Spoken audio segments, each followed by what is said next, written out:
Queen of Harts. Written and narrated by Brenda Barrett. Chapter 1.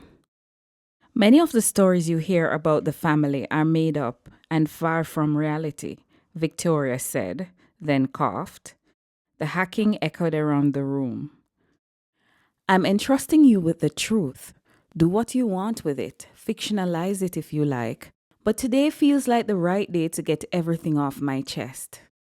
Mom, Michael murmured, you should be resting. I am resting, Victoria wheezed.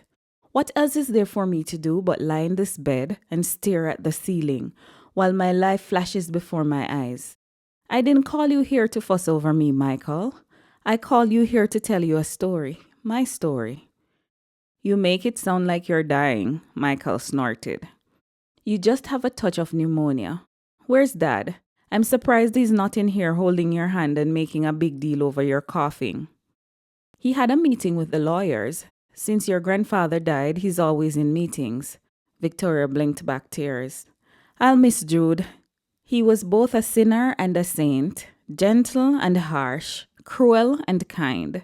Sometimes in the same breath, but he was always there. I never realized how much space he occupied in the world until he was gone. Michael shifted in the chair beside her bed, brows drawn together. You talk like you loved him. I did, she said quietly, but not in the way you think, and certainly not all the time. Loving Jude Hart was like standing on the edge of a cliff, thrilling, dangerous, and eventually exhausting. Silence stretched. The ceiling fans hum, and the rustle of leaves outside filled the space between them. I've lied, Michael, Victoria said at last. To you and your brothers. But Jude is dead now, and everything can be revealed. Michael leaned forward. What are you saying? I'm saying, she exhaled slowly, that Hartland is a place of secrets, and I'm guilty of keeping many of them. My children deserve to know the truth about their origins. Mom, you're talking like you're dying. I don't like this. Victoria chuckled. The problem with us older folks is that we can't bear to face the music while we're alive, so we save it for deathbed confessions. It's cowardly, and I'm no coward. Jude's death released me. I promised him never to reveal any of this while he lived. Michael nodded. Okay, I understand that. I also promised Isla, Victoria added sadly. What? Michael's eyes widened. Isn't Grandpa's wife Isla dead? I don't know, Victoria said. I hope she isn't. She turned her head slightly, her eyes glassy but focused. You think you know this family. Trust me, my son, you don't. She reached into the bedside drawer, pulled out a small leather-bound notebook, and held it out to him. This will help, but some of it you'll have to hear from me. Michael took it slowly as though the book's weight matched the weight in her voice. Outside, the wind stirred the bougainvillea. Inside, the past was waking up. Why are you telling this to me? Michael whispered, almost afraid.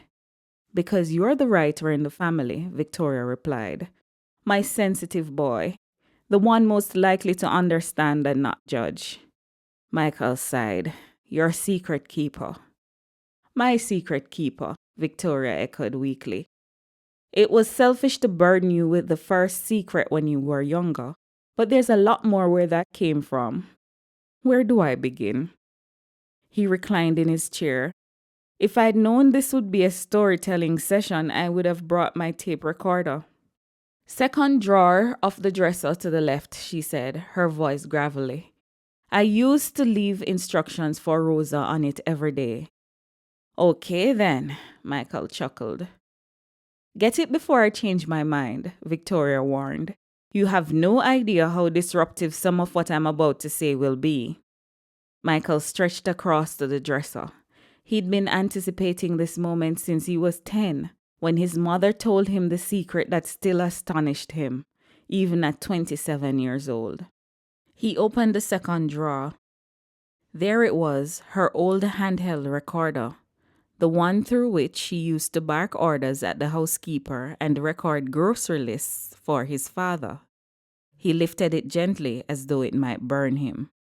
"You still have tapes for this thing?" he asked over his shoulder. "Top drawer, in a zippered pouch behind the scarves," Victoria rasped.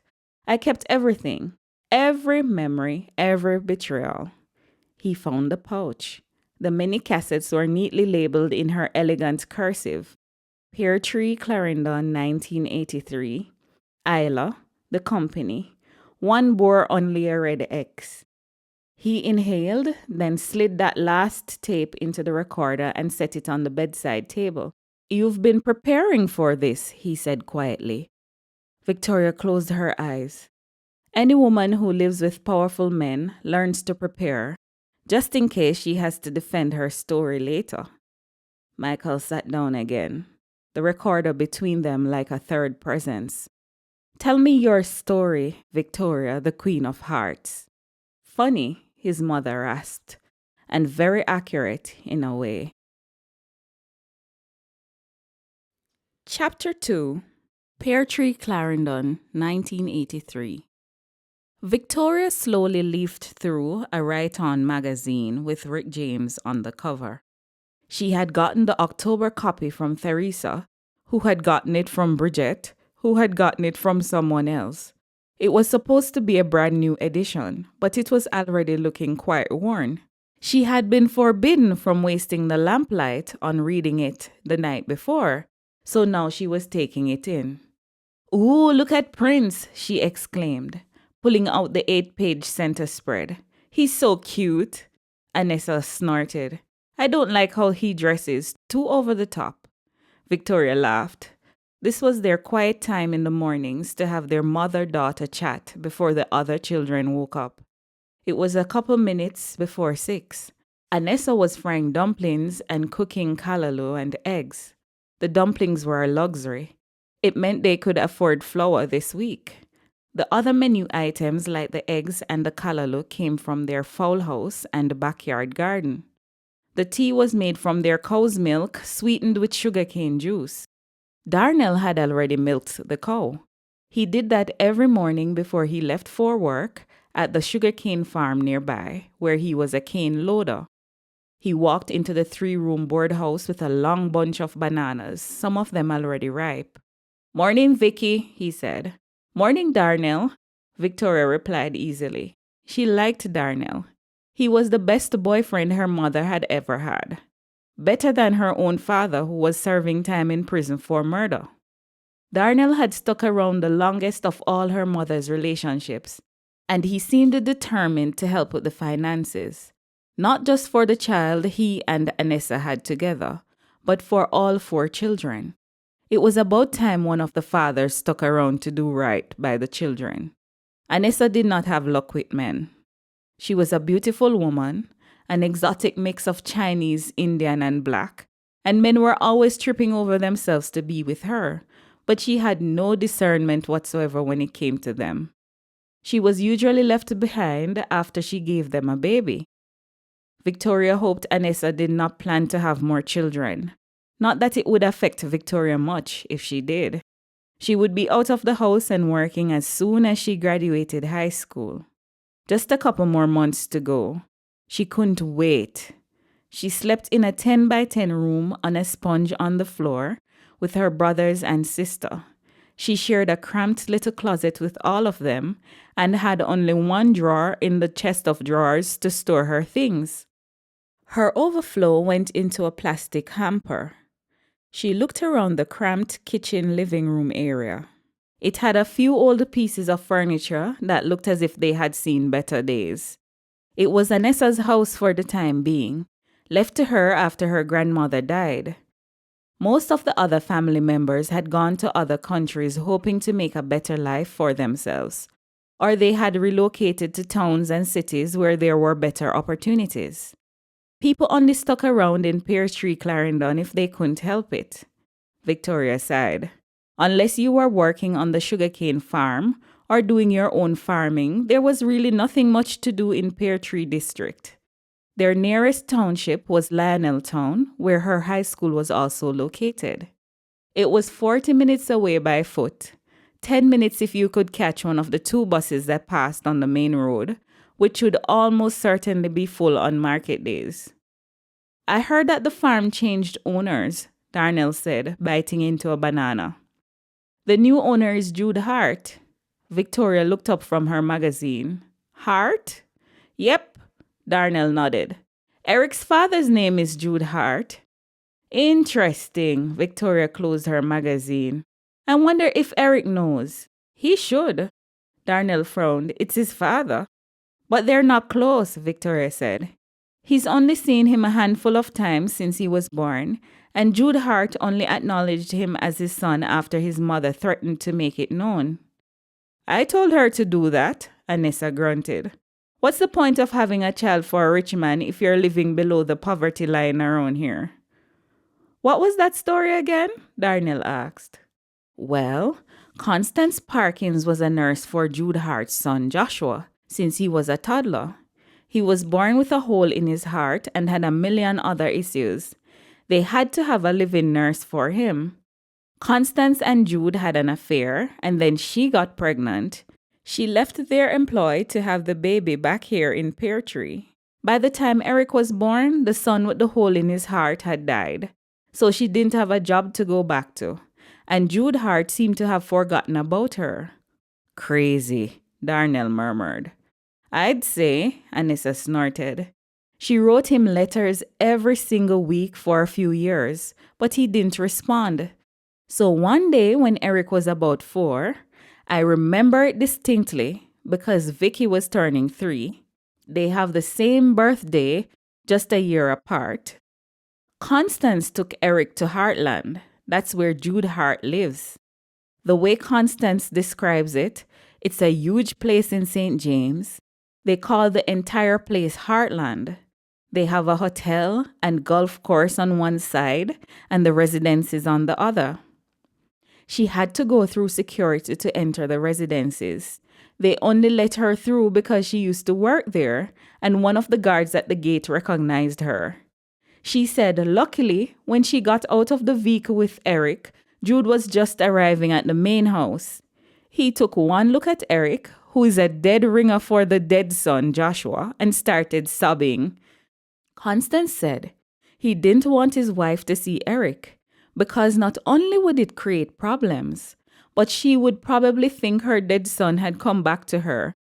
He drove them back to Pear Tree himself, fixed up her mother's house when he saw the condition it was in, built on a section for Constance, and gave her a monthly allowance after that.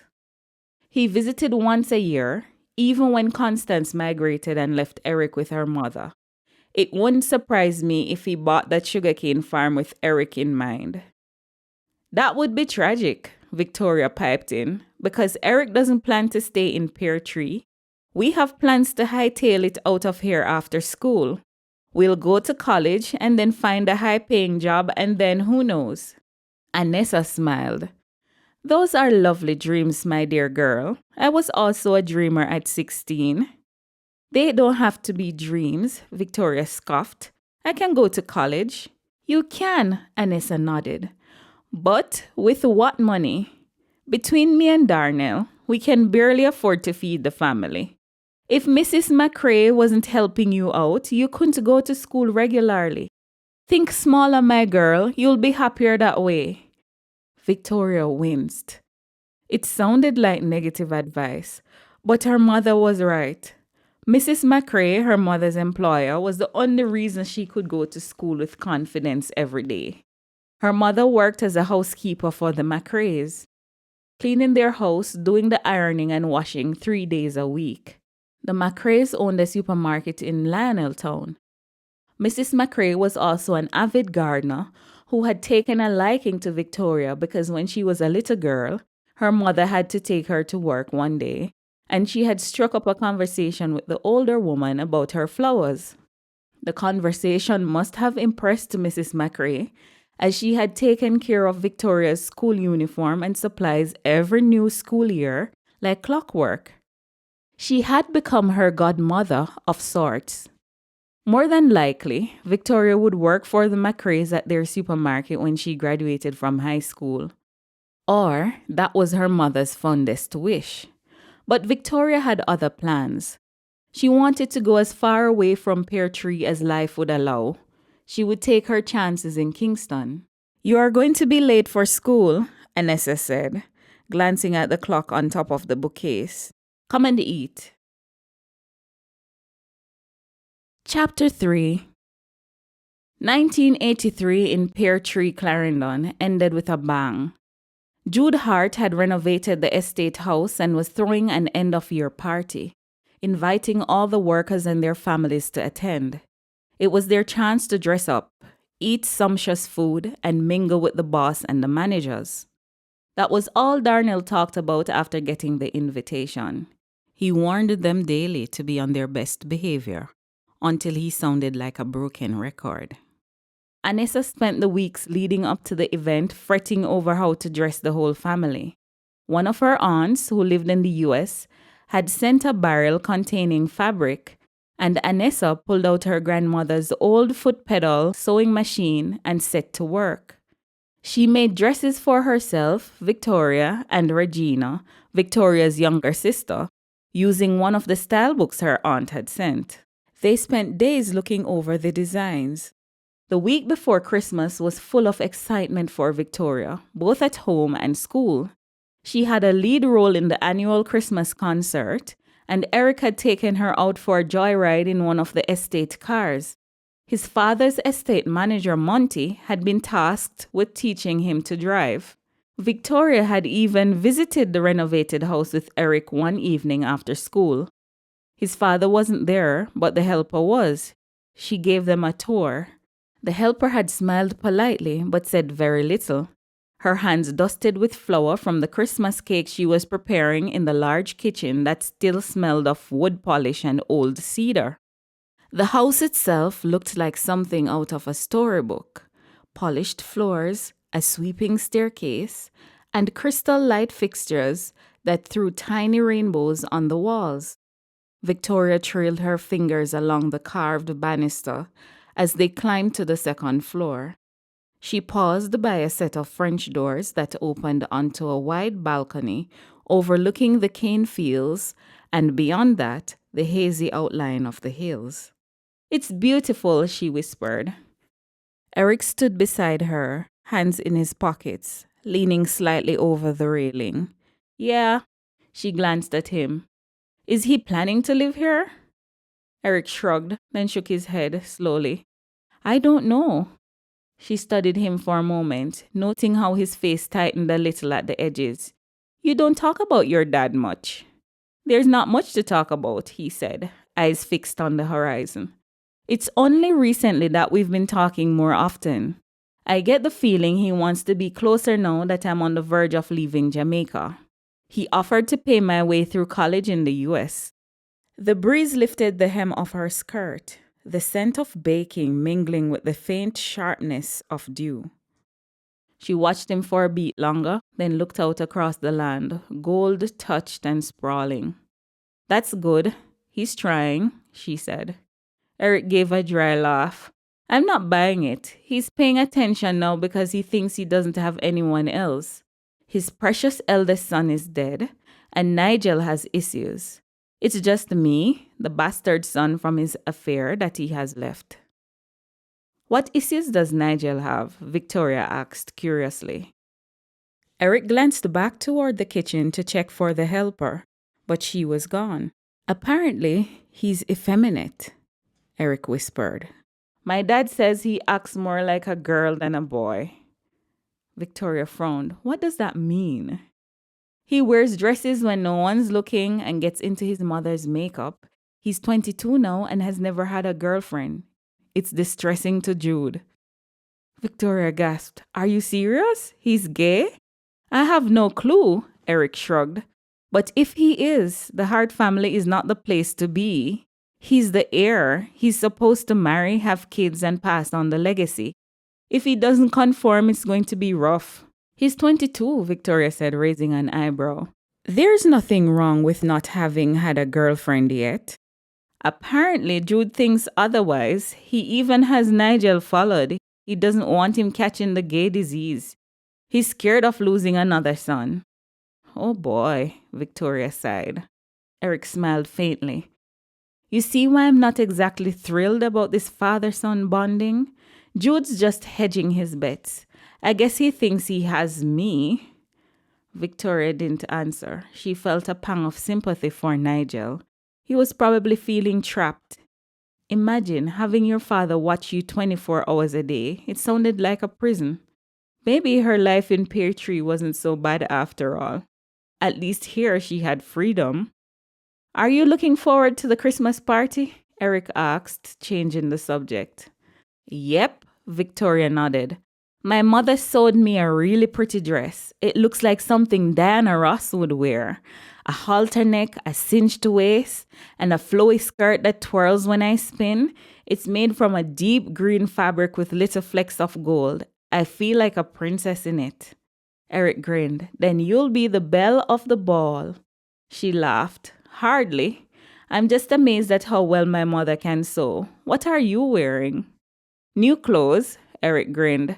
My father's tailor did a suit. I can't wait to wear it. You sound like Darnell, Victoria said, laughing. He got a suit too. You know, I've never been to a real party like this before. One with the lights, music, and people dressed up. It's exciting. Like stepping into another world, just for a night. Eric nodded. Same here. My dad's really changing things. He even said he'd work with the government to get electricity to the whole district next year. He sounds amazing. I like your dad. Victoria clapped her hands. I'll get to watch TV. No more lamplight to read by, and maybe a real sewing machine. No more foot pedal. You might not want to leave Pear Tree after all, Eric smirked. No, my friend, that's where you're wrong, Victoria grinned. I'll always want to leave, by whatever means necessary. Eric gazed at her. A part of me wants you to go explore, but another part knows that when you do, someone else will scoop you up. No one's scooping me, Victoria snorted.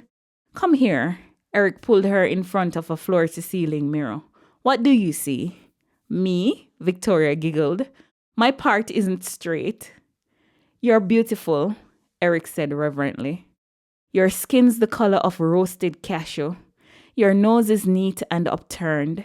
Your lips, full and shaped like a bow, are the color of West Indian cherry. Your eyes are the color of ripe berry, and your teeth are white and even like the inside of an Otaheite apple. Victoria burst out laughing. I sound like a fruit basket. Yeah, Eric nodded. And your long, thick hair is the handle. Do me a favor, Victoria said, wiping her eyes. Never stop being you.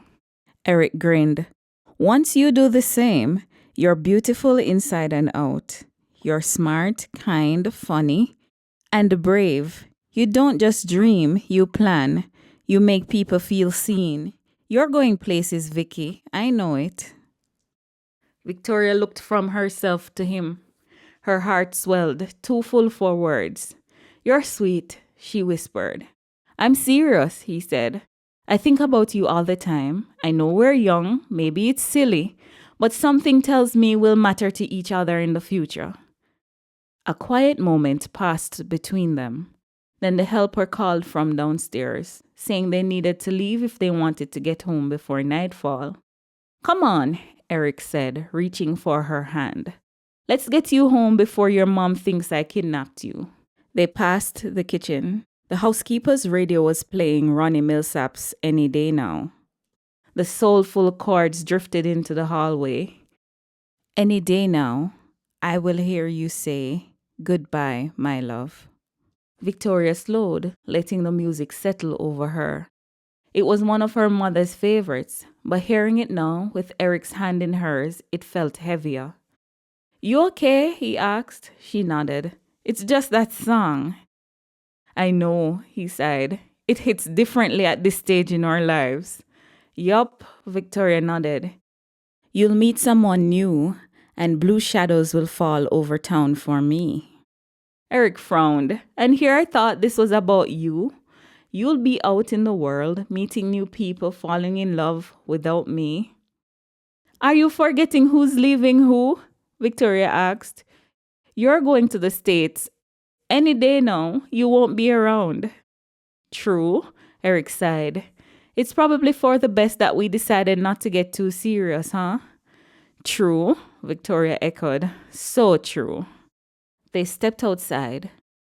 The fading light cast long golden rays across the gravel path. The hills rolled quietly in the distance, cloaked in mist. I feel like everything's changing, Victoria murmured. Like this is one of those moments I'll remember forever. Eric squeezed her hand gently. Me too. Chapter 4. The estate was transformed for the Christmas party. Lanterns hung from the eaves of the big house and 2 giant Christmas trees flanked the veranda. The area before the house had been turned into a winter wonderland, with silvery lights winding through the trees. Victoria had never seen anything like it. At least not outside of Maypen, the parish capital.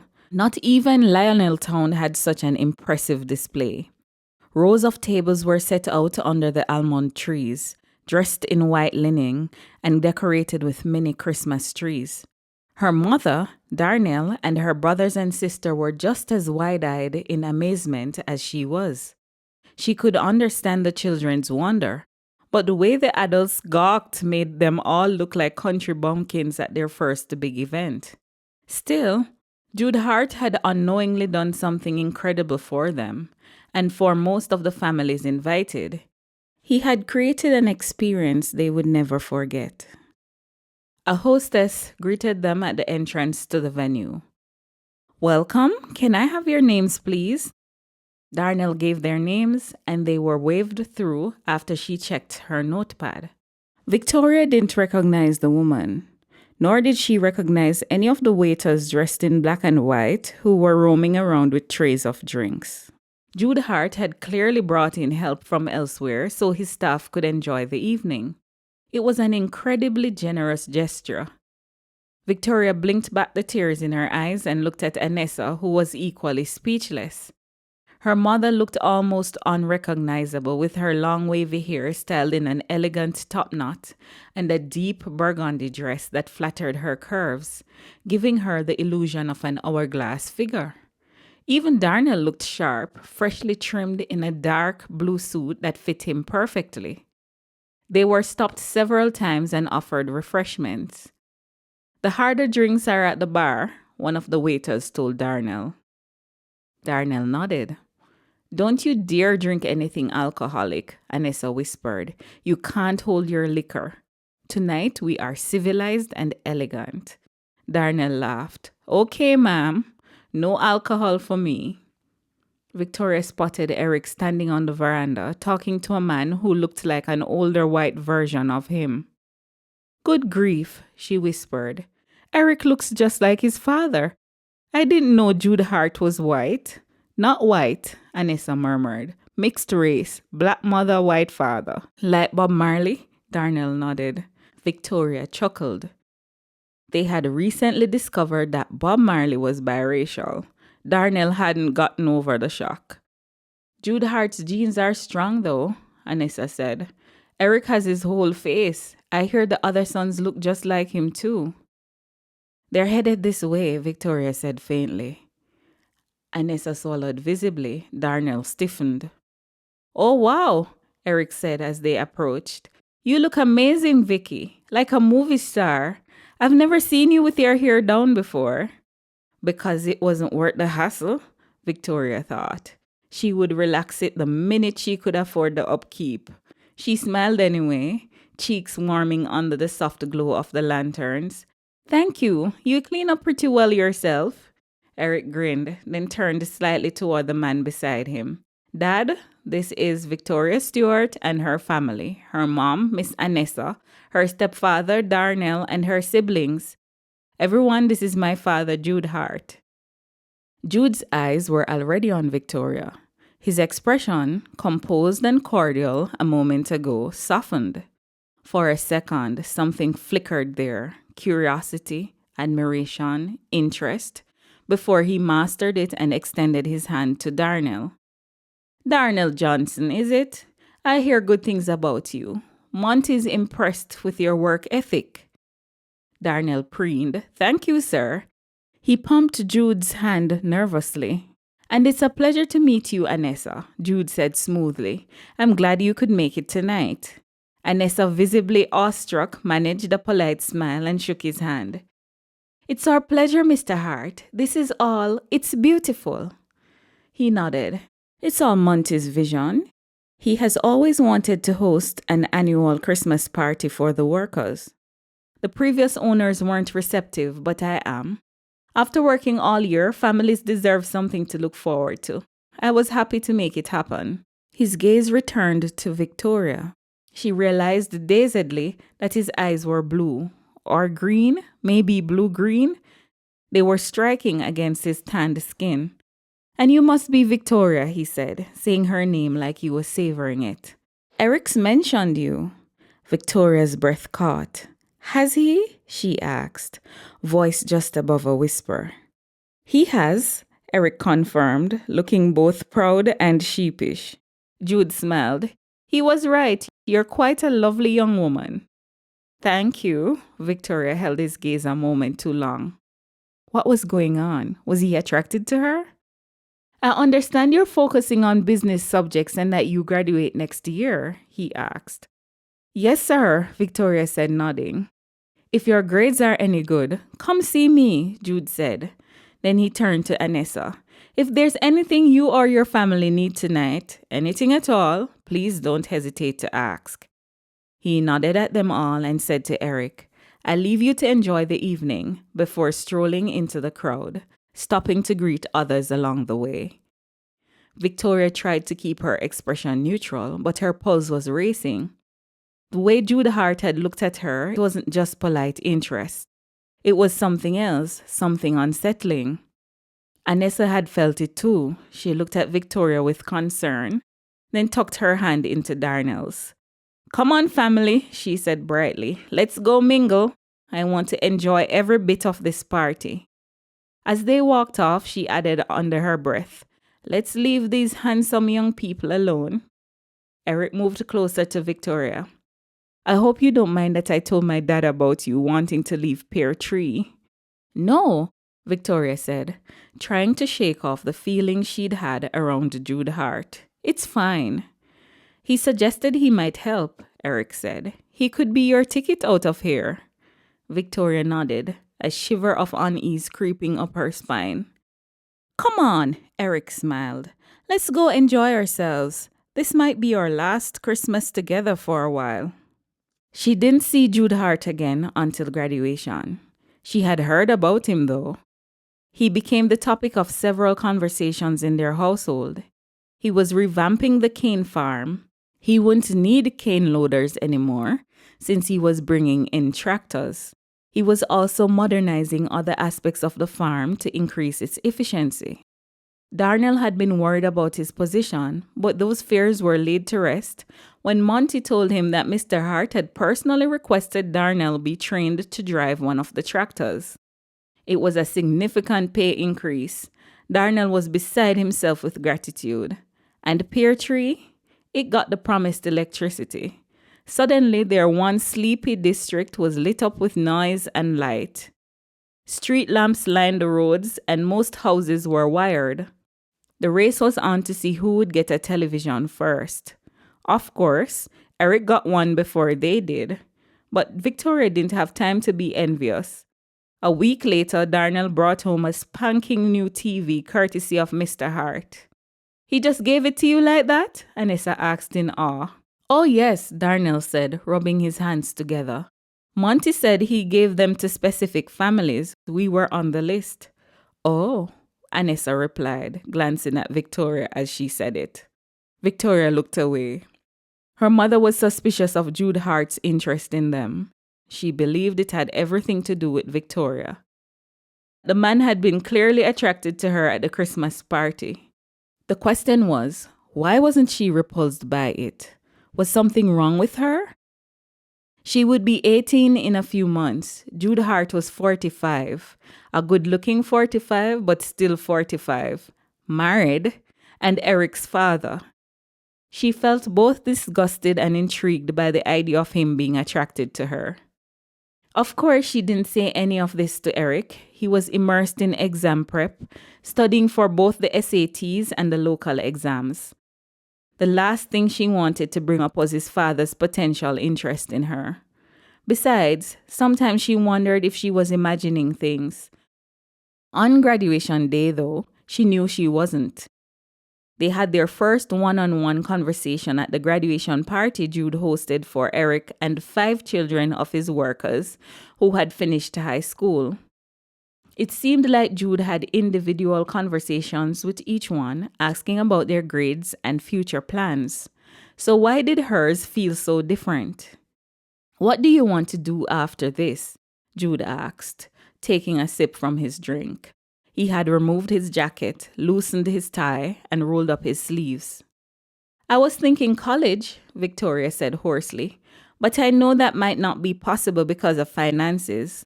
What I do know is I want to leave Pear Tree." "I can make all your dreams come true, Victoria." His eyes held hers for a long moment after he said that. She was the first to look away. "Victoria," he said gently, "are we going to play coy with each other?" "I don't know what you mean," she whispered. "I'll put you up in an apartment in Kingston.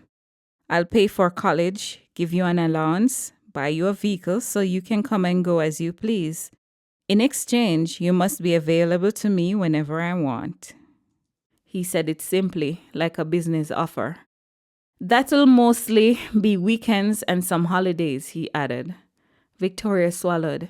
"I don't know what to say." "It's a simple transaction as old as time," Jude said. "You know I want you, and I'm too old to play games." "But you're married," Victoria said, glancing around. No one was near them, though. Somehow, they were casually talking about prostitution and no one noticed.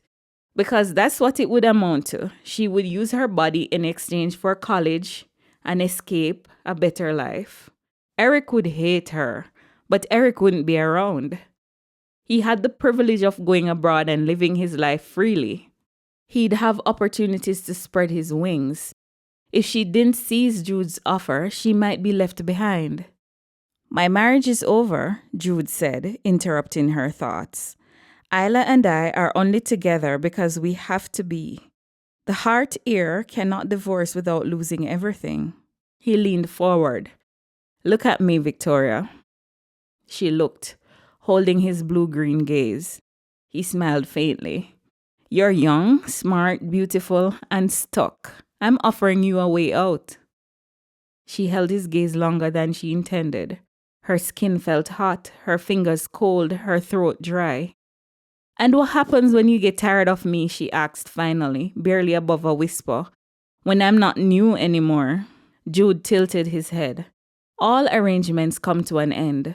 On the bright side, when ours runs its course, you'll still have your education, your independence, your future. I can't take that back." She couldn't breathe.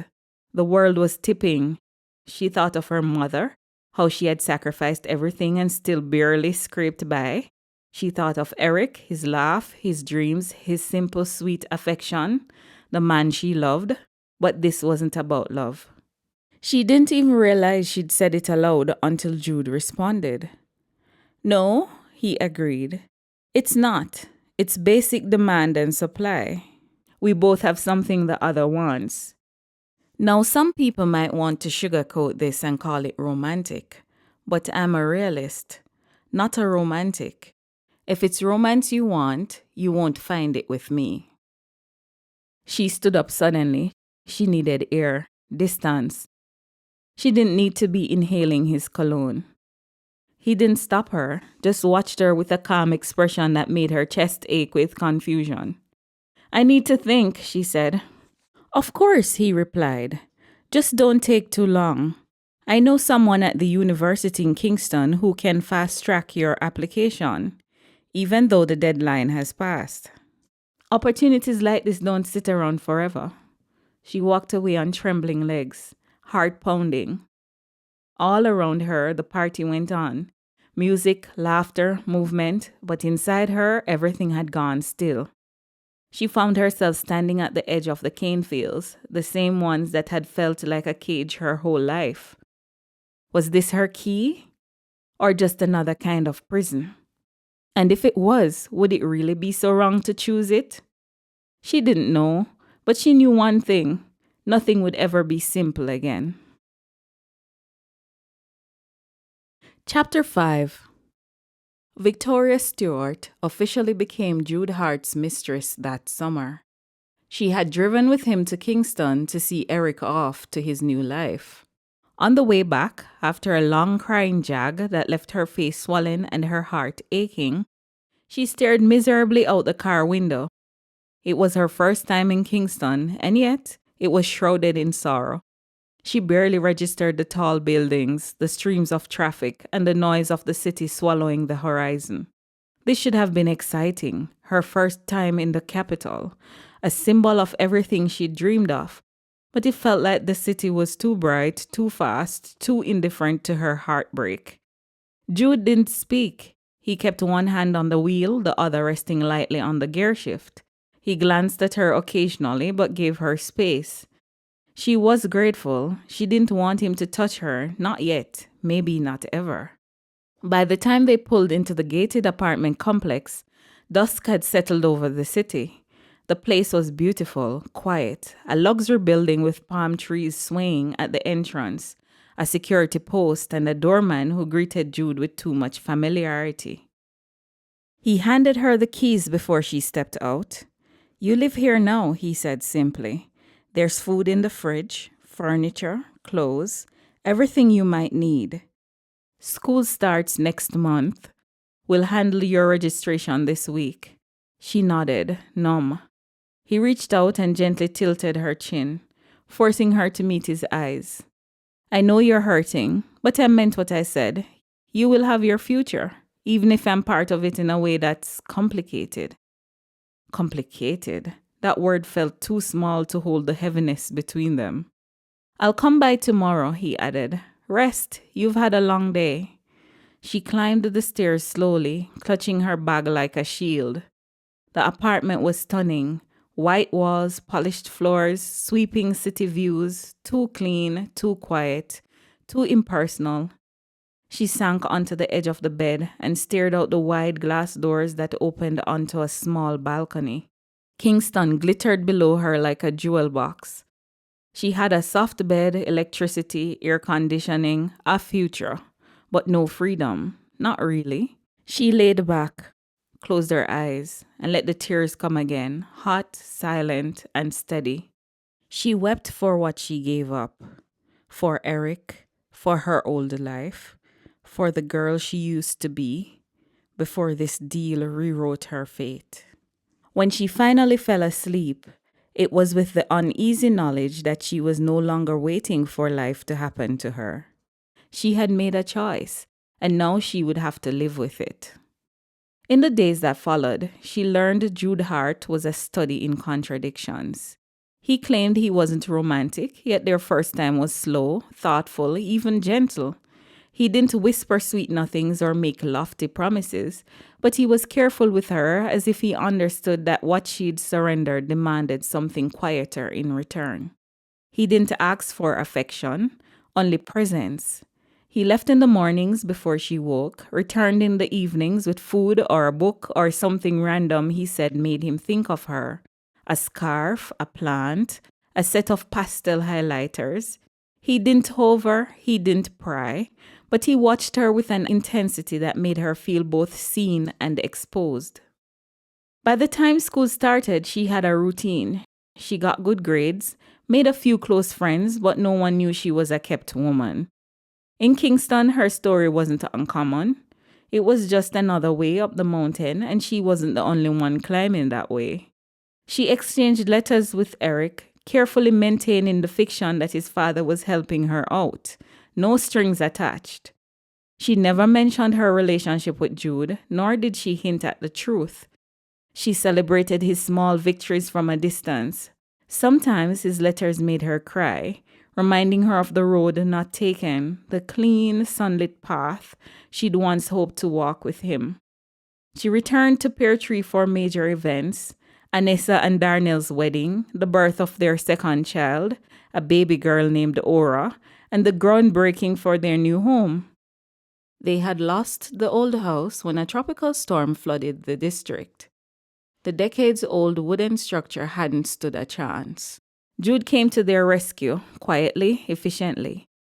He moved them into one of the farm's worker cabins, while a new concrete house was built. 3 bedrooms, 3 bathrooms, tiled floors, running water, and most importantly, elevated above the floodline. No one asked where the money came from. Everyone just thanked God. The closest her mother ever came to acknowledging the arrangement was one quiet evening after the housewarming, as they washed dishes side by side. Her mother didn't look up when she said it. "Thank you for looking out for the family, Victoria. I understand your role in this. I know it's not the fairy tale you would have wanted, but there's more than one way to realize a dream." That was it. That was all. Victoria nodded and kept scrubbing the pot in her hand. Her chest ached, but she said nothing. Her 20th birthday, her second year of college, her birth control failed. The irony was sharp. The National Family Planning Board was everywhere, on the radio, television, and at bus stops. Double up, protect yourself twice. She could practically hear the jingle in her head, and yet here she was, pregnant. She stared at the 2 faint lines on the test, willing them to disappear. They didn't. She seriously considered terminating the pregnancy. Quiet, quick. She wouldn't tell Jude. She had friends who'd done it, so she knew where to go. Her allowance would cover it, so no one would know. But her plans were foiled when Jude came over that weekend and she was sick the entire time. Not just sick, wretched. Puking, unable to eat, snapping at him for bringing curry goat. At first he was patient, then quietly suspicious. By the second day, he sat on the edge of the bed. "You're not just tired, you're different." She didn't answer, just stared at the wall. "You're pregnant," he said. It wasn't a question. She didn't deny it. "I was going to take care of it," she whispered. He sighed, rubbing his face. "You should have told me." "I didn't want to make it real." He nodded slowly, walked over to the window and looked out. "So, now what?" She didn't know she hadn't gotten that far. They sat in silence for a long time. Finally, he said, "Your pregnancy could be the solution to a little problem I'm having." She turned to him, confused. "What are you talking about?" "My son Nigel needs to get married. This could solve that." "Nigel," she repeated, stunned. "Your gay son?" "Yes," he said without flinching. "The more I think about it, the better this looks. You marry Nigel, move to Hartland, I get to raise my child, something I didn't get with Eric." Her mouth went dry. "I have 1 more year of school, and what if Nigel doesn't want to marry me? Why bring up Eric? I'll have to tell him." "No," Jude said firmly. "Don't tell Eric. It will derail him. You're his first love. People build fantasies around that." She whispered, "He's my first love too." "I know," Jude said, "but you'll have to let that go. You're carrying my child, and Nigel is the perfect candidate." "This is crazy," she muttered. "I don't even know Nigel." "We'll move fast," Jude said. "We'll craft a story, something clean." You met at a charity event and quickly fell for each other.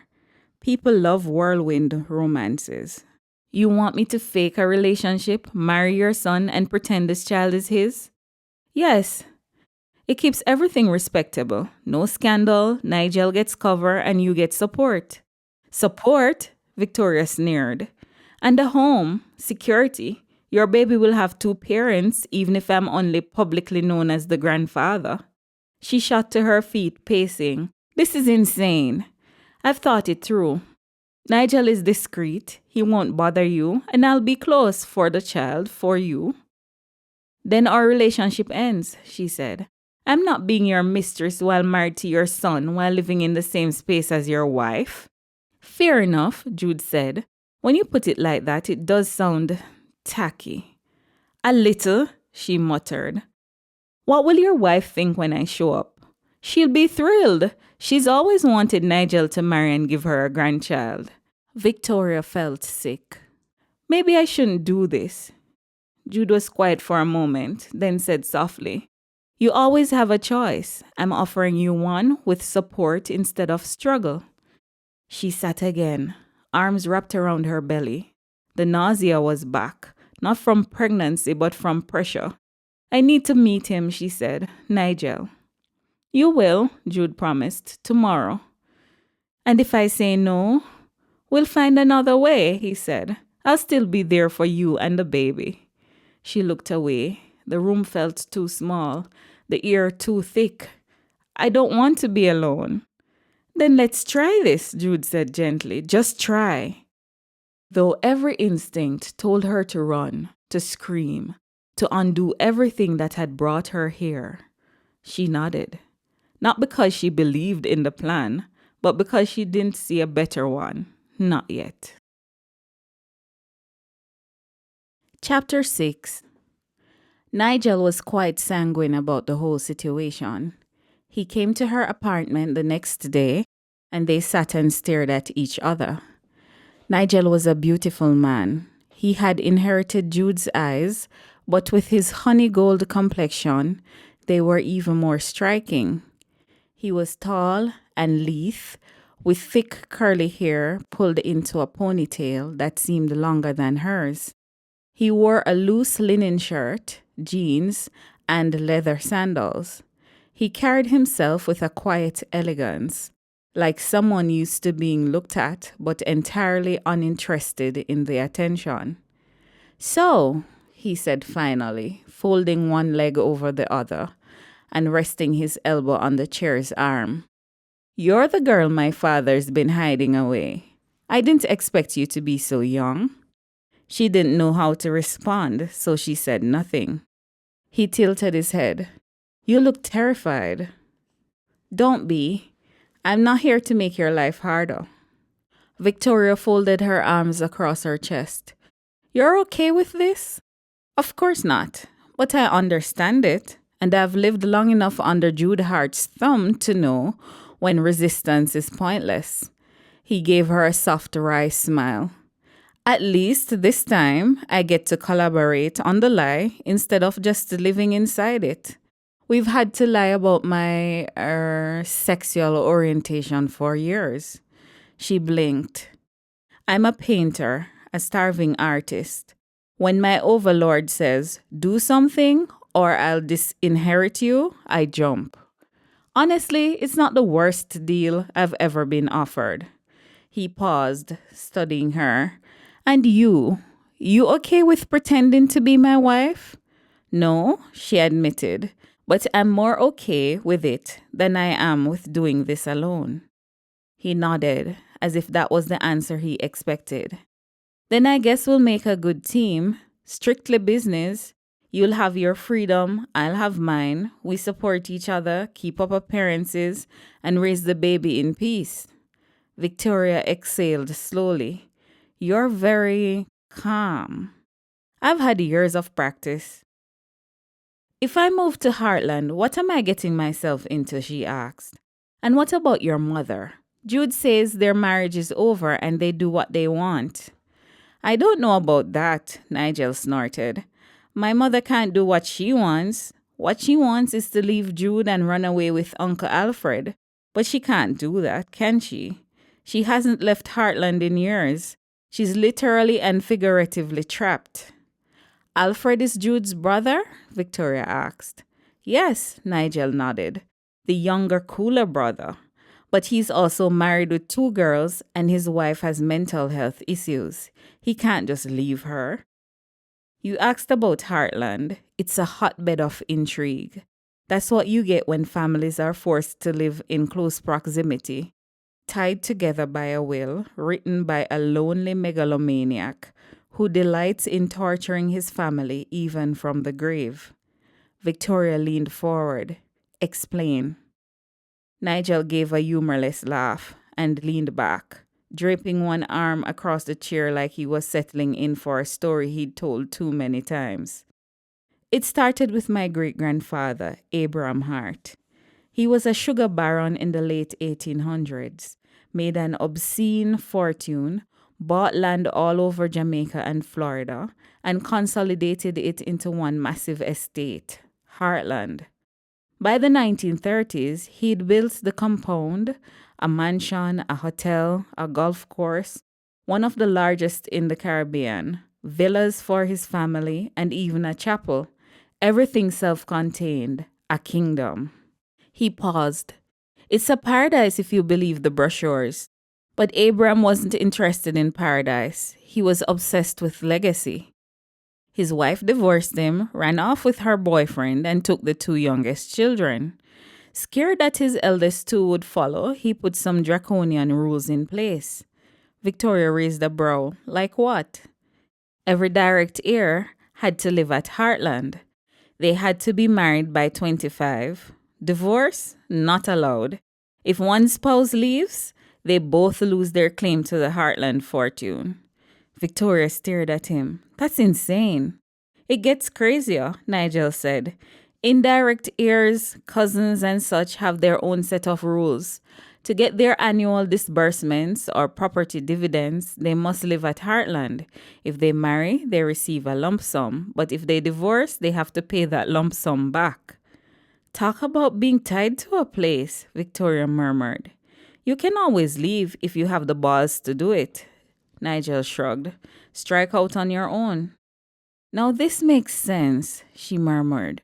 Your willingness to marry me, you're Jude's direct heir, aren't you?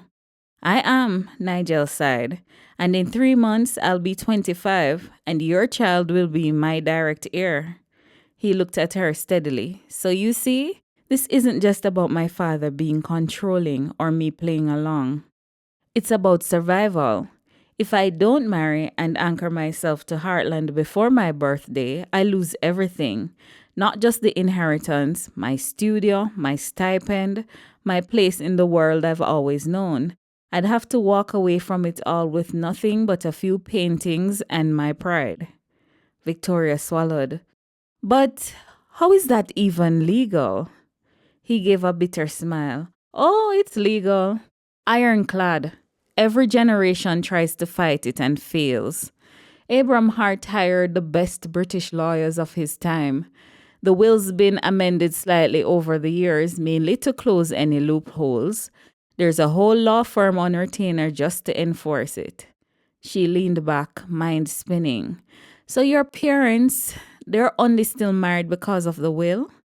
They haven't shared a bedroom since I was a teenager, Nigel said flatly.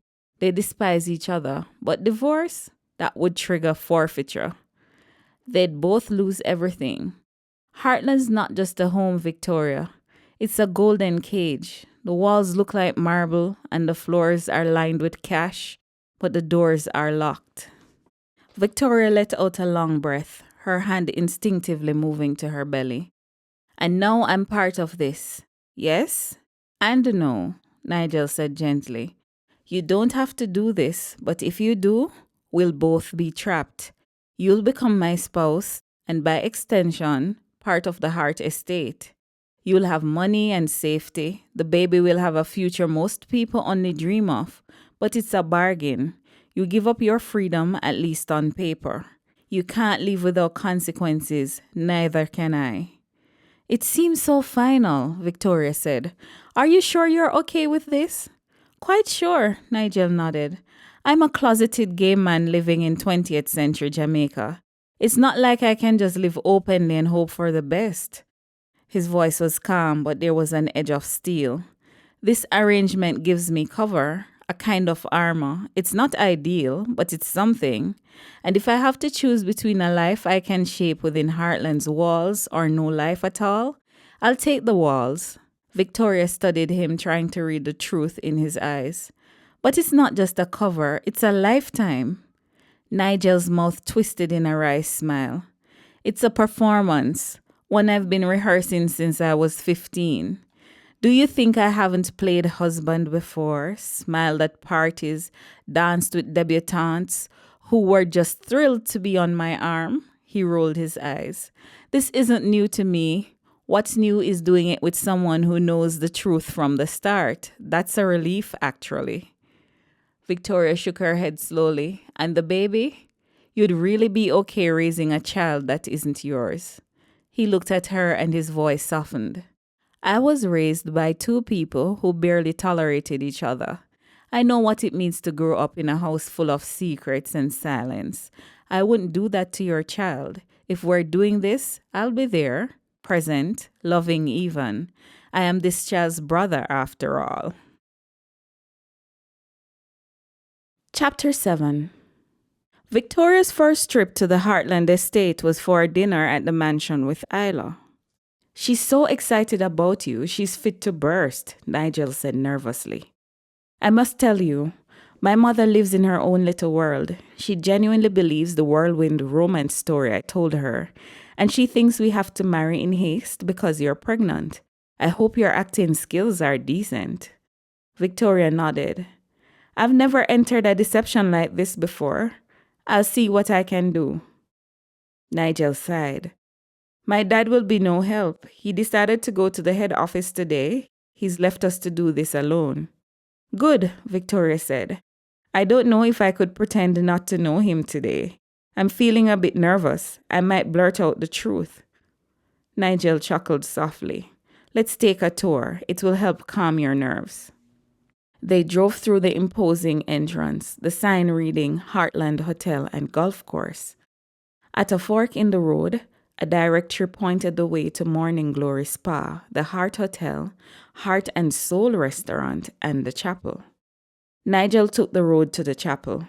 This is where we'll get married, he said, glancing at her. It's a pretty area, should calm you somewhat. He drove up the picturesque driveway slowly, allowing the full grandeur of Hartland to unfold. On either side, royal palms lined the path like sentinels, their fronds whispering in the warm afternoon breeze. The road curved gently uphill, bordered by meticulously trimmed hedges and low stone walls draped in flowering vines. Beyond them, verdant hills rolled toward the distant sea, the manicured fairways of the golf course gleaming like velvet in the golden light. At the top of the rise, nestled beneath a canopy of flamboyant trees, stood the Hartland Chapel, a small creamy white building with coral stone walls and shuttered windows painted the palest blue. It was simple compared to the sprawling estate, but elegant, almost hauntingly so.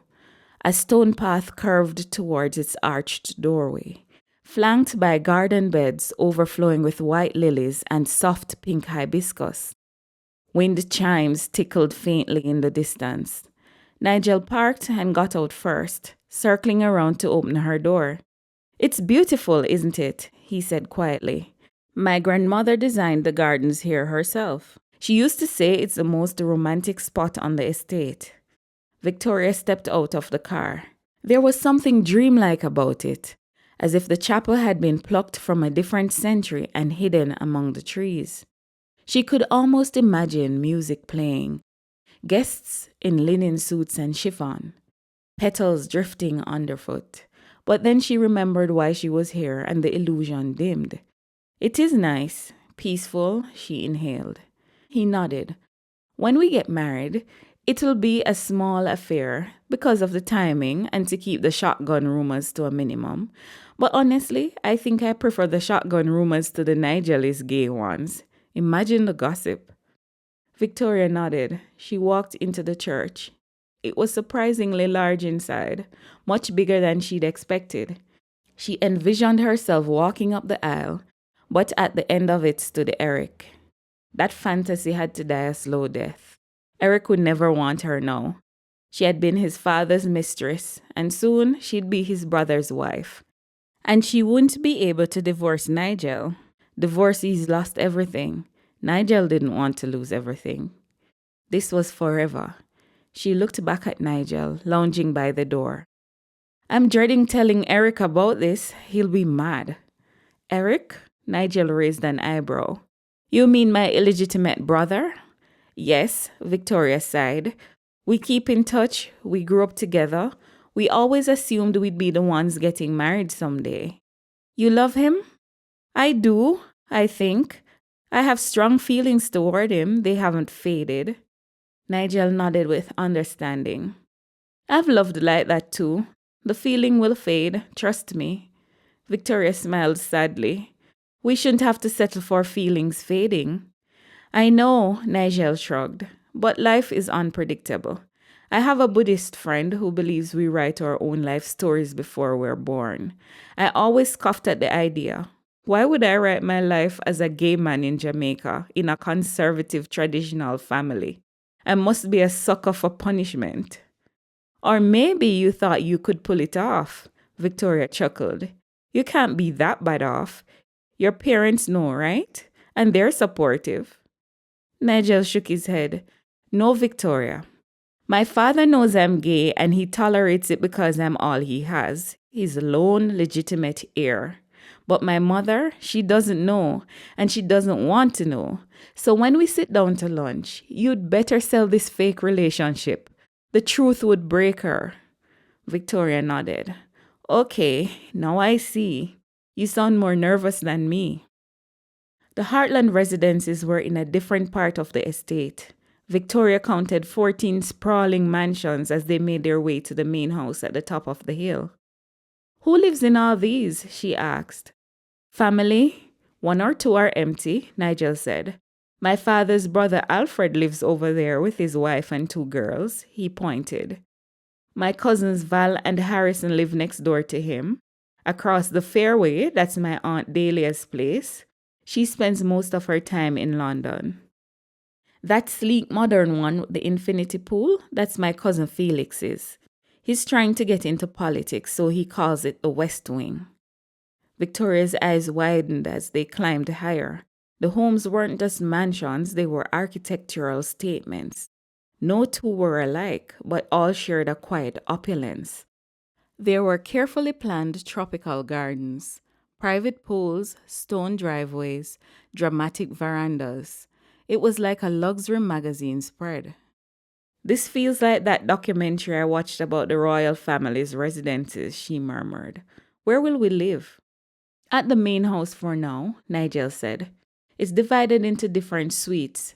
My suite has 3 bedrooms. It's like a house within a house. It's been convenient since I haven't had to worry about staff. I'll show you around after lunch. See if you like it. If not, we'll apply to the Hartland Estate Board for our own place. They reached the crest of the hill, where the main house came into view. It was less modern than the others, but far more commanding. A grand 2-story colonial mansion with wraparound verandas, shuttered windows, and twin staircases leading up to a wide portico. From its vantage point, it overlooked not just the estate, but the entire valley below, and the sea shimmering in the distance. My mom holds court up there, Nigel said dryly. Afternoon teas, garden luncheons, charity events. She does it to keep herself busy. She's popular with the ladies who lunch. She'll probably rope you into her projects too. Victoria chuckled. It sounds dull. I want to go back to school, maybe work for the Hartland group of companies after I graduate. Oh dear, Nigel glanced at her. You're one of them. One of what? A modern professional woman, ambitious, driven? My mother and her circle are threatened by your kind. Do me a favor, ease into revealing that. Maybe after we're married, I don't want her trying to discourage me from going through with this. Her lifestyle sounds boring as hell, Victoria muttered. Where I'm from, women work just as hard as men. It's not something to frown at. I know, Nigel nodded. Just remember, once we step into that house, classism, colorism, bigotry, sexism, all the isms except modernism reside there. It's the way of the Harts. We're a family steeped in old ways, and no one dares challenge it. We're too scared of losing our way of life. We'll see about that, Victoria said stubbornly. I'll turn things on their head. Nigel laughed softly. If you do, I'll paint a portrait and title it Victoria, Queen of the Hearts. Get your paintbrushes ready, Victoria said, her voice steely with resolve. Isla met them at the entryway, dressed in a flowing purple caftan.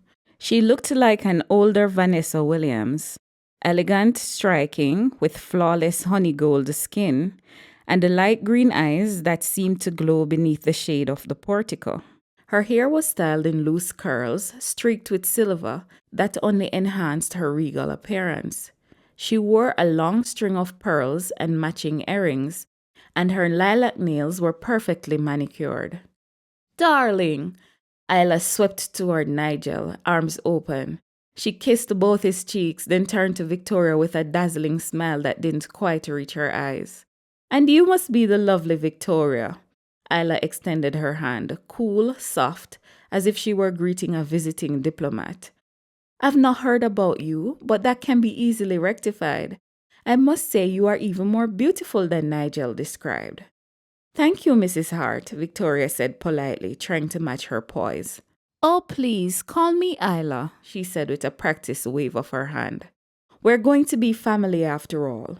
She turned on her heel gracefully. Come, lunch is in the garden. I hope you like chilled cucumber soup and salads. We do light meals when it's warm. Nigel cast Victoria a subtle look of warning. Stay in character. As they walked through the grand foyer of polished floors and art-lined hallways, Isla kept talking about the estate, the weather, how thrilled she was that Nigel had finally come to his senses. You know, Isla said as they stepped into the garden terrace, when Nigel first told me about you last week, I was so relieved. For years, I worried he'd waste time in the arts and refuse to settle down with a proper girl. I thought we'd never get our fairy tale ending. Victoria smiled pleasantly as she sat at the table, taking in the gleaming silver, the crystal glasses, the linen napkins folded into swans. This really is like a royal family, she thought. A royal family with secrets and centuries of polished denial. As Isla poured iced tea with a flourish, Victoria caught Nigel's eye and mouthed silently, You owe me. He just smiled innocently and mouth-backed, Queen of Hearts. Chapter 8.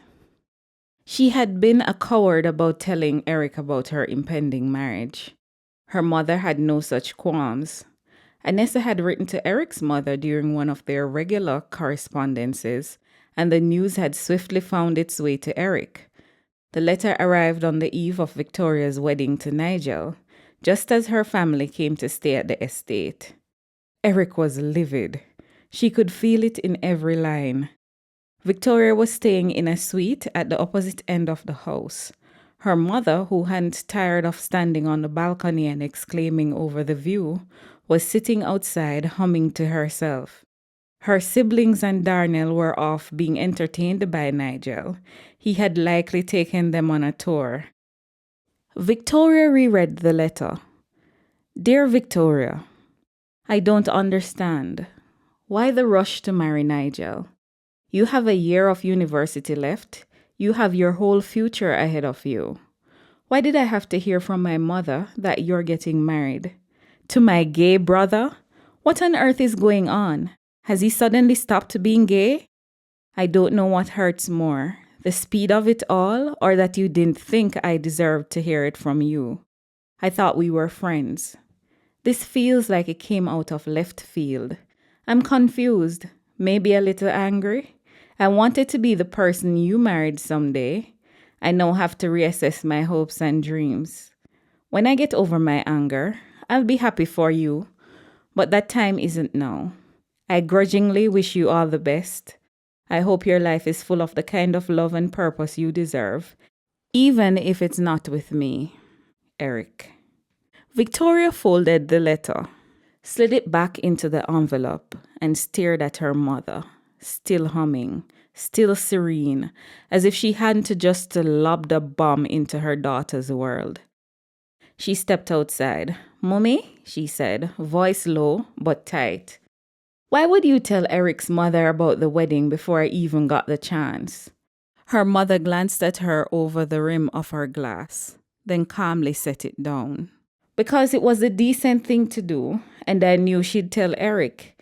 You've been ducking and hiding from the boy like he did you something. You and Eric didn't have that kind of relationship, so why the cloak and dagger? I wasn't hiding, Victoria replied sharply. I was trying to figure out how to break it to him without hurting him. I couldn't tell him about me and his father. I definitely couldn't say anything about the baby.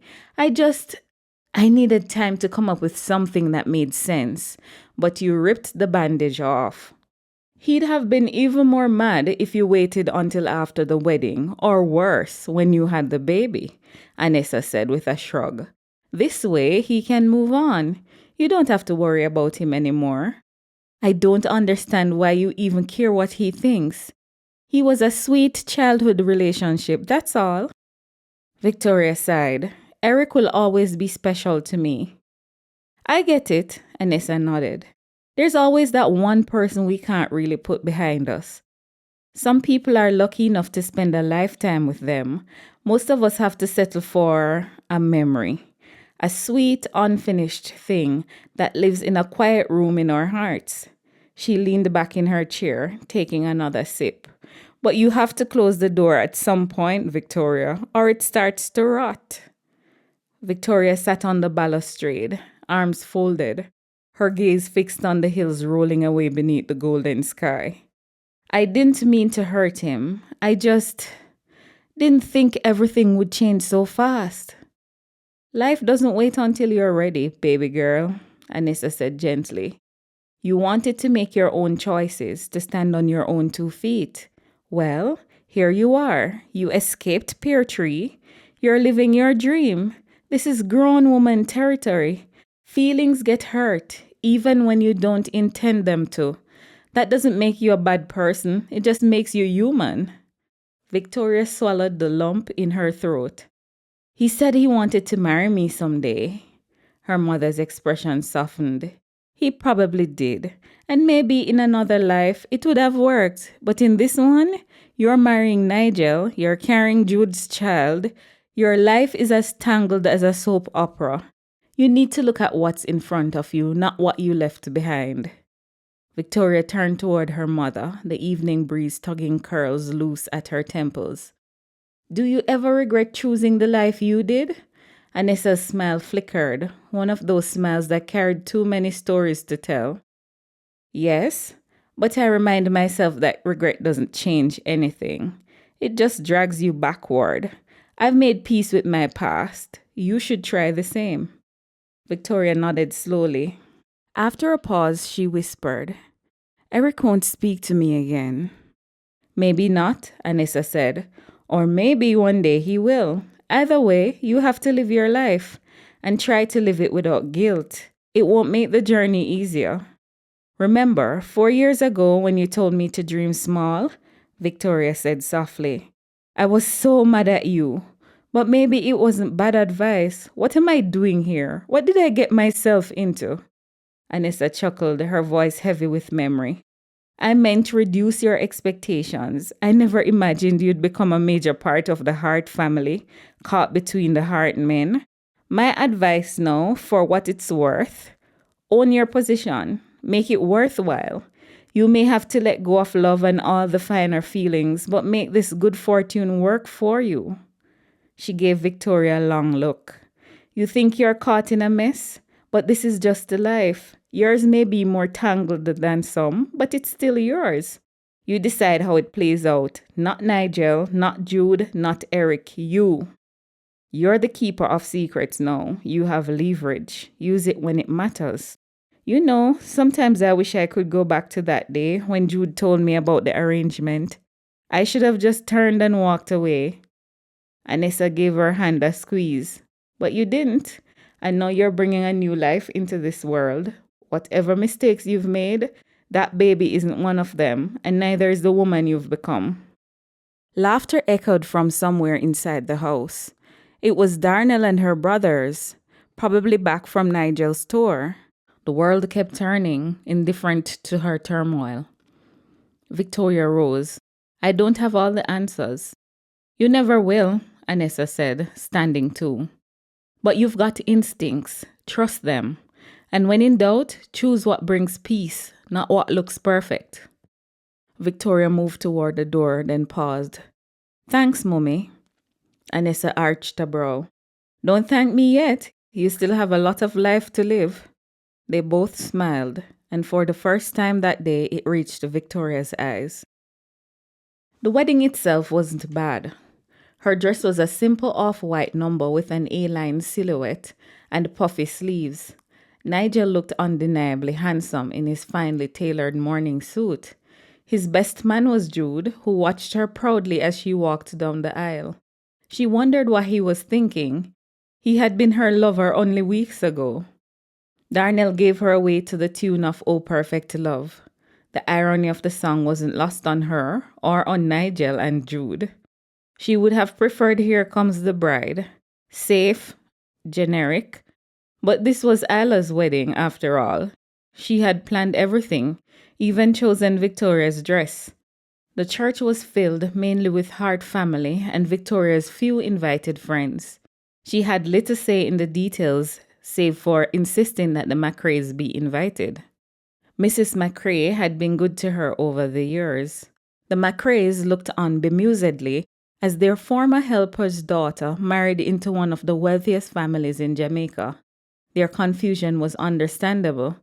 Just a week ago, Anessa had been their housekeeper. Now, thanks to Jude, Anessa never had to work again. She received a generous monthly stipend that covered all her expenses. Her children's futures were secured, school fees, books, everything taken care of. Jude had also promoted Darnell. He still worked on the sugarcane farm, but his new role, timekeeper, meant he logged workers' hours and issued wages. It was a clean, respectable job. For a man who barely scraped through high school, it was more than anyone expected. The ceremony flowed smoothly, solemn and sweet.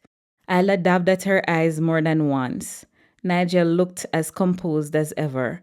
And Victoria, despite her inner turmoil, managed to smile when expected and recite her vows without trembling. Jude stood beside his son, his expression unreadable, except for the tightness in his jaw. After the kiss, the applause, and the recessional to a lilting steel pan version of Jesu, Joy of Man's Desiring, Victoria walked back down the aisle with Nigel beside her. His arm lightly guided her. She felt lightheaded but anchored. This was it, she had done it. The reception was lively. Laughter spilled into the garden, mingling with the scent of roses and roasted meats. The great room was draped in cream and blush accents, Isla's signature touch. Guests danced, glasses clinked, and joy filled the air. Victoria stood at the edge of it all, on the veranda, watching the sun dip behind the hills. The view was breathtaking, the kind of view people wrote poems about. And yet she felt strangely hollow. Nigel appeared at her side and handed her a glass of wine. You did well, he said. You're officially a Hart now. I am, aren't I? She said softly, her gaze fixed on the horizon. He studied her. You wrote the story before you came here, so I know it's gonna be good. She shook her head. Why on earth would I write this for myself? Nigel chuckled. Maybe you wanted to know what it was like to rule a kingdom? He gestured to the estate. This is your kingdom now, Victoria. I'm quite sure that one day it will be yours for the ruling. Don't ask me how I know. I just know. She took the glass but didn't drink. Somewhere behind her, Isla laughed too loudly. Darnell was being pulled onto the dance floor by two of Isla's cousins. Jude leaned against a column, arms folded, watching everything unfold like a man who knew too much. A new name, a new future, and a carefully buried past.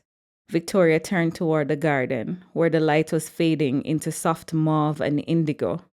The music swelled again. She smiled faintly and turned to Nigel. Do you have any guesses as to what I wrote for myself next? Nigel nodded. First, you wait, and then you watch the layout on the board. For our honeymoon, I'm going to teach you chess. Victoria gave a low laugh, one hand resting on her belly. Then I hope I learn fast, she murmured, eyes on the horizon, because I have a feeling the real game is just beginning. Chapter 9. The pregnancy was easy, almost suspiciously so. She had no dramatic cravings and no urgent calls to the doctor in the middle of the night. She took her vitamins, strolled through the gardens, swam gentle laps in the pool, and tried to keep the noise of the world out. To everyone's surprise, Jude had been incredibly attentive. He checked in often and sent her little comforts, books, fruit, baskets, even a rocking chair that arrived one morning without warning. He was building the nursery himself, calling it a labor of love. Isla, for her part, threw herself into the idea of grandmotherhood as if it were a campaign. She flipped through baby name books with a highlighter in hand. She dragged Victoria to prenatal yoga classes that neither of them enjoyed. Victoria had to bite her tongue more than once, especially when Isla began her constant refrain of first grandchild this and first grandchild that. But she kept quiet, letting Isla believe her new role had softened her. The wine bottle stayed corked more often, and she even joked with the staff now. Victoria suspected Isla was off her happy pills, those carefully dispensed mood stabilizers that once helped her float through the day. But by the 4th week of living at the Harts Estate, Victoria could no longer pretend not to see something else, something darker. Isla wasn't the only one medicating herself through life. Nigel was too. His weren't for balance, they were for escape. He was on doctor-prescribed ketamine, but overused it. When he took it, he disappeared. His eyes grew half-lidded and his presence evaporated. He locked himself in his art studio or curled up in his room, blinds drawn. Some days she wouldn't see him at all. On other days, he'd appear at dinner with a forced smile and trembling hands. Once she found him asleep in the hammock, dried tears on his cheeks, the pill bottle resting beside him like a white flag. She knew she had to say something. After dinner, she found Jude on the veranda, sipping from a heavy crystal tumbler. "I need to talk to you," she said quietly. Jude turned to her with a tired gentleness. "Of course. We don't talk much these days, do we? Is everything all right with the baby?" "Yes," Victoria said. "It's about Nigel. He's not well." He took a slow sip. I strained on the garden. "I know." "He's using ketamine to cope." "I know that too," Jude said. Then after a pause, "He's been doing that for a while." Victoria's voice dropped. "Why isn't anyone doing anything?" Jude leaned back. "We're doing something. Nigel is chronically unhappy. The medication helps." "He's abusing it," she snapped. "It's not supposed to make you catatonic. I used to believe rich people were happy, but everyone in this house is on something. I can't believe with all your wealth, this is what living amounts to." "I'm not on substances," Jude said. "And that may be because I keep myself busy. I run the family business. If you have too much time on your hands and if you have unlimited resources and no checks and balances, you get Isla and Nigel." Isla was born into a wealthy family too. She has never worked a day in her life. She married me, had her children, and was looking forward to living through them, but that didn't work out. We lost Joshua, and it devastated her. And then there is Nigel. He was babied and cosseted by his mother after Joshua died. All her hopes and dreams are wrapped up in him. He takes his medication to cope. He's a closeted gay man in Jamaica. I understand how trapped he feels. He can never love openly. He can never have a normal, acceptable relationship. He has to hide, even from his own mother. And to top it off, he's the Hart heir. He's expected to marry a woman, have children, and pretend everything's perfect. He exhaled. That's why Isla medicates too. In a way, she's just as trapped. She can't have an affair. Terms of the Hart Trust won't allow it. If she does, the money stops. Did I tell you she loves my brother Alfred? He was her first love, but my father chose her to be my wife, and her family was only too happy to oblige because I held the purse strings. Why the double standard? Victoria frowned. You have affairs. You had one with me. Keep your voice down, Jude said. There are different rules for men and women in this society. You know that. Besides, our ancestor, the one who wrote the rules, was blindsided by a divorce. His terms on affairs were harsh, especially for the women. Victoria folded her arms, her eyes sharp. So you all just keep playing the parts written for you in a script some dead man wrote generations ago. Jude didn't answer. He swirled the liquid in his glass and looked away. That's not living, Jude. That's performing. That's prison. He gave a bitter laugh. Yes, well, the prison is gilded, with rose gardens, imported marble, and a legacy built on sugar and silence. Most people wouldn't complain. I'm not most people, she said. He looked at her then. No condescension, no seduction, no pity. Just a slow nod. No, you're not. That's why I picked you. Victoria drew a steadying breath. That trust you all keep talking about, the one that controls everyone, silences women, binds Nigel to a life that's killing him, where is it?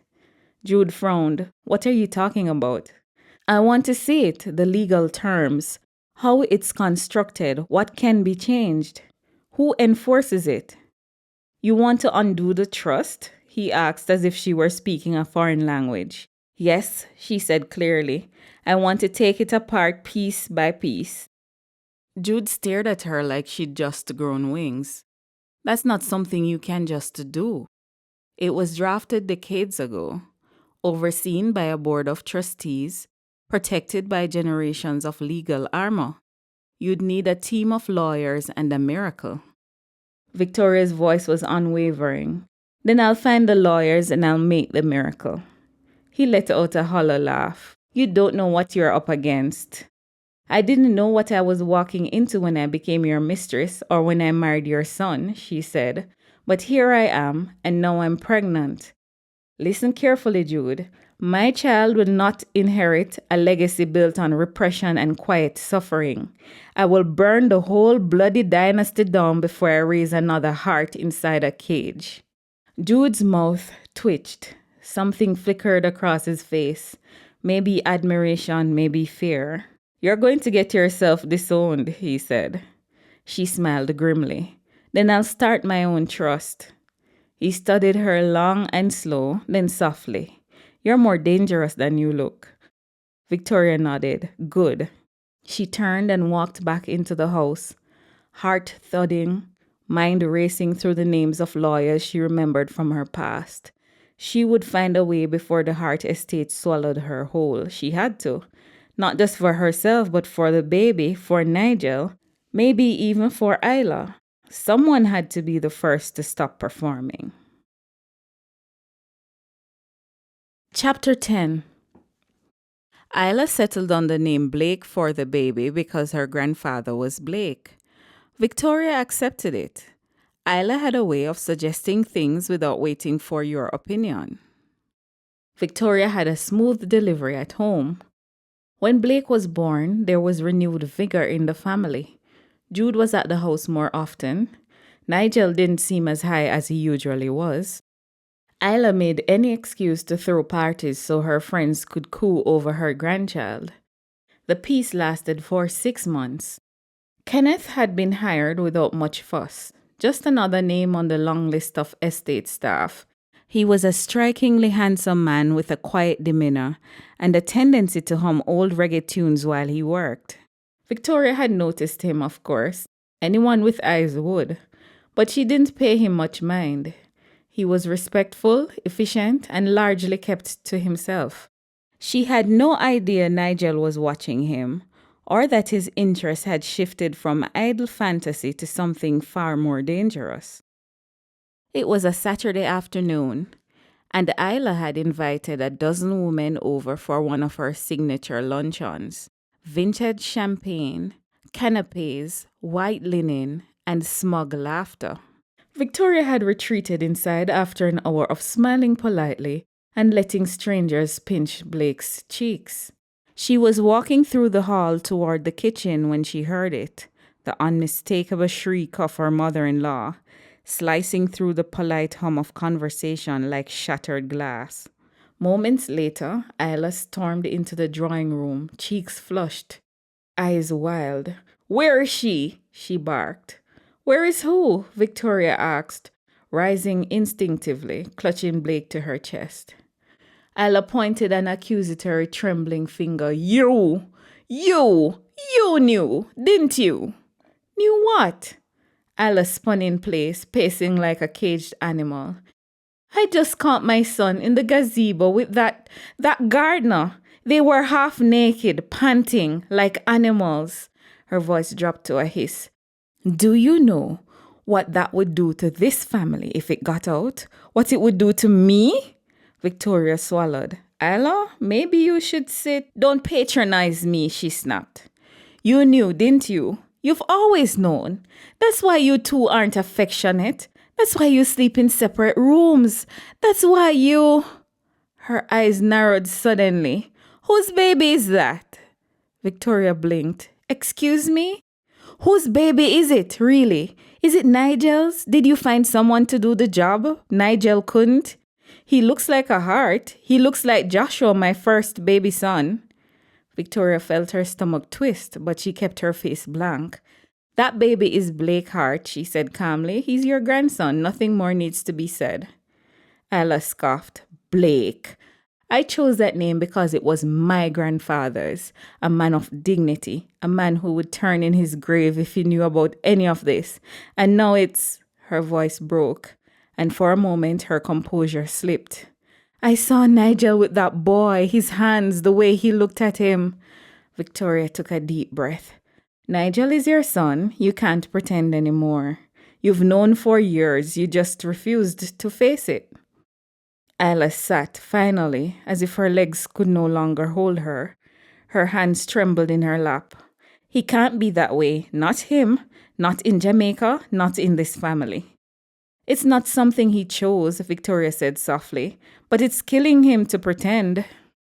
Silence settled between them, broken only by Blake's gentle cooing. After a moment, Isla looked up. Mascara streaked down her cheeks. "So what now? What am I supposed to do?" "Love him," Victoria said simply. "Accept him, or at least stop punishing him for something he can't change." Isla's mouth quivered, but she said nothing. Victoria turned to leave the room. Blake nestled against her shoulder. She paused at the doorway. "And for the record," she added, "I would have named him Elijah, but you insisted on Blake, like you do with everything." Isla didn't reply. She stared down at her manicured hands, steaming inside. Obviously, 1,000,001 thoughts were whirling around in her head. The parties stopped after that, and Isla took to her rooms for a month. She no longer showed up at dinner. She no longer acknowledged the baby. It was as if Blake didn't exist. She didn't care about anything, really. On more than one occasion, a psychiatrist stopped by. Nigel vanished for a week. When he returned, he didn't speak much. He kept to his art room. He avoided everyone's eyes, especially his mother's. Her disappointment lingered like smoke in the halls. It was a heavy silence, the kind that warned of a coming storm. When Isla emerged from her self-imposed mourning, she unleashed her fury on Nigel.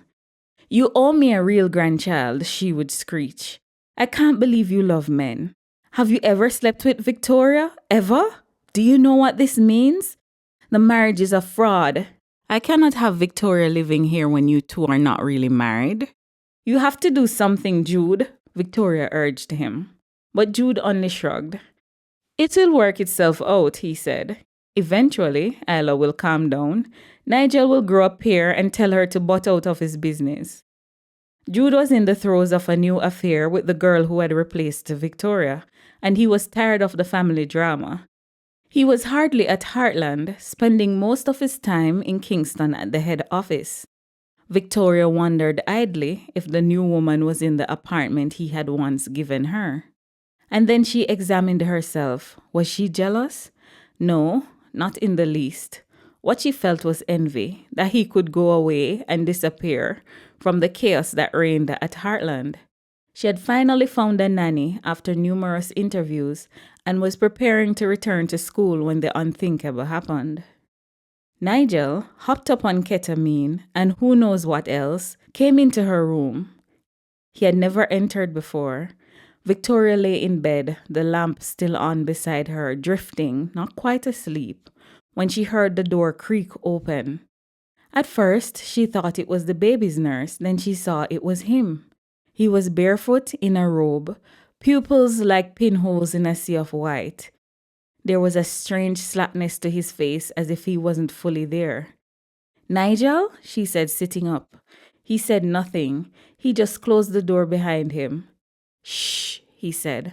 "I'm a man, and I'm going to prove it." "Wait a minute," Victoria said. "What are you talking about? There's nothing wrong with my manhood. I'm not half a man. I'm capable of getting my own wife pregnant. This marriage is not a fraud." Victoria was speechless.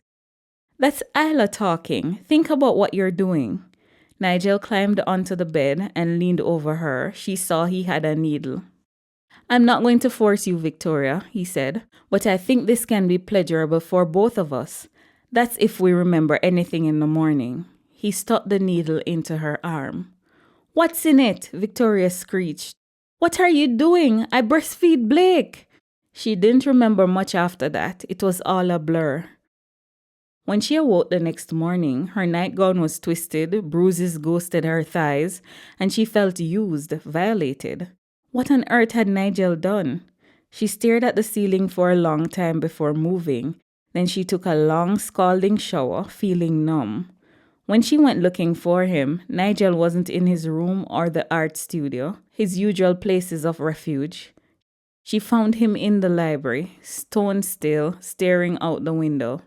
He turned when she entered. His face was gray. "I'm sorry." "Oh no, you don't," Victoria growled. "I'm sorry doesn't cut it. What did you do?"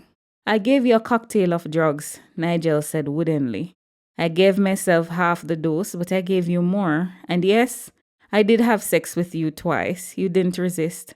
"What you did was sexual assault," Victoria screamed. "And here I was feeling sorry for you and your situation, but you're just like every other man, aren't you?" Nigel sighed. "I'm not proud of what I did, but at least now my mother can't claim this marriage is fraudulent." "I can't trust you again," Victoria growled, her hands clenched into fists at her side. Her voice was raw, vibrating with betrayal and horror. Nigel didn't answer. His eyes, usually evasive and half-lidded, met hers with a disturbing kind of emptiness. "I didn't want to hurt you," he said quietly, like a child who'd broken something he couldn't fix. "But you did," she snapped. "You violated me, you made a choice, you drugged me, that isn't a gray area." He opened his mouth as if to respond, then thought better of it. Instead, he sank into the leather armchair beside the fireplace, like he couldn't hold himself up anymore. Victoria stared at him, rage and grief choking her. Her body felt alien, betrayed, stolen from. "You don't get to play the victim now," she said, stepping closer. "You've been high for most of our marriage, and when you finally wake up, this is what you do? To me?" Nigel's head dropped into his hands. "I just wanted to prove something," he mumbled, "to myself, to her, that I wasn't broken." "You are broken," she said, "but not in the way you think." She turned and walked out of the library. She didn't slam the door. She didn't scream. She was beyond all that. By mid-morning, Victoria was packed, a single suitcase mostly filled with Blake's things. She didn't speak to Isla. She didn't speak to anyone except the nanny, who was left aghast as Victoria took Blake from the nursery unceremoniously. As she pulled away from Hartland's long driveway, Victoria looked back once, only once. The house stood gleaming in the sun, its great white facade hiding the rot within. She didn't cry. She called Jude. "I need to meet with you," she said simply. "Vic, now is the time," she said. You can choose a place in Kingston, but you will meet me. I'm filing for divorce, Jude. I never, ever want to see Nigel again. What are you talking about? He sounded alarmed. Your stinking son drugged me and assaulted me last night. There was shocked silence. Where are you right now? In my car, heading through the gate, and I have Blake with me, Victoria huffed. I'm going to need a place to stay. I'm not going back to Pear Tree with my tail between my legs. We can meet at the hotel, Jude said hurriedly. I'll be there in an hour. Don't go anywhere or speak to anyone about this. Victoria waited at the hotel cafe, nursing a tepid coffee she had no intention of finishing. Blake slept soundly in the carrier beside her. Jude arrived in under an hour, tireless and visibly stressed, his face creased with a mix of worry and disbelief. Victoria, he said, as he sat across from her, tell me everything. She gave him the bones of it, not the gory details. She couldn't relive that yet. But enough. The needle, the pressure, waking up bruised and confused, his son's strange justification. When she finished, Jude exhaled long and slow. He rubbed a hand over his jaw. Jesus, he muttered. I would never have thought he was capable of this. He's a drug addict with a shrew for a mother who can't accept him as he is, Victoria said, eyes sharp. I don't want to see him again unless he gets help. I don't want him near me or Blake. Jude nodded slowly. I understand. And I'm sorry. I never imagined things could go this far. She looked at him flatly. You imagined enough to move to Kingston and pretend Hartland is just a vacation home. He winced. Guilty. There was silence for a while. The baby stirred in his sleep. I want out, Jude, she said finally. But I'm not stupid. I know how your family and your stupid trust work. If I leave, I get nothing. Nigel gets nothing. Fair enough, I'll stay married to Nigel, but I want a house in my name. No joint ownership, no ties to Hartland, in a nice neighborhood in Kingston. I also want a monthly stipend 3 times what I'm getting now. You'll also have to pay for my nanny because I'm going back to school. Jude nodded. That's fair. That was always the plan, wasn't it, to go back to school? I want no ties to you or your family, no visits, no obligations. I can live how I want without any of your interference. Jude sighed. Blake is the Hart heir, Victoria, and my son. I can agree to everything else, but not the no-visit part. Victoria narrowed her eyes. Okay, we'll work out visitation, but you cannot infringe on my personal space. All I ask is that you be discreet with other relationships, Jude said, weary. You're still, for all intents and purposes, the wife of Nigel Hart. Victoria nodded. And what will you do about Nigel? I'll send him to rehab, proper rehab. Not one of those spas. After that, we'll see.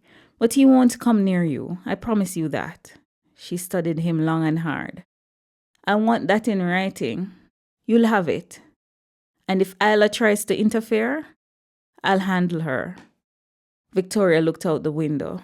The sky was heavy with the promise of rain, like her own spirit. She didn't know if she believed Jude. In less than 2 years, she had married Nigel, had Blake, and now she was negotiating her freedom. Wasn't life strange? You have one shot at this, Jude, she said, looking at him. If anything doesn't go according to plan, I will go to the press. I'll tell them our whole sordid story. I'll destroy the entire Hartland name. Do you understand me?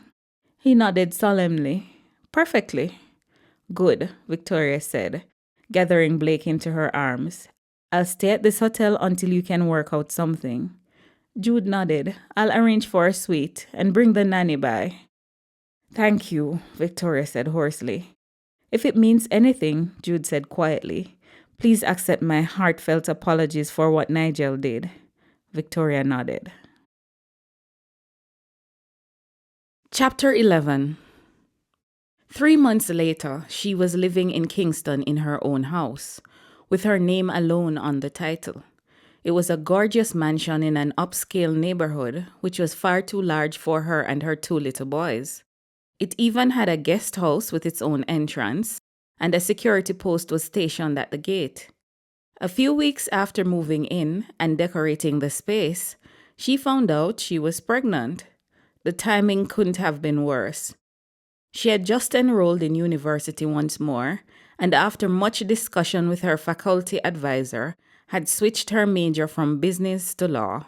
She had a lot of ground to make up. She seriously contemplated whether to keep the baby or not, but just like the first time, Jude convinced her. "I'll help with the child," he said.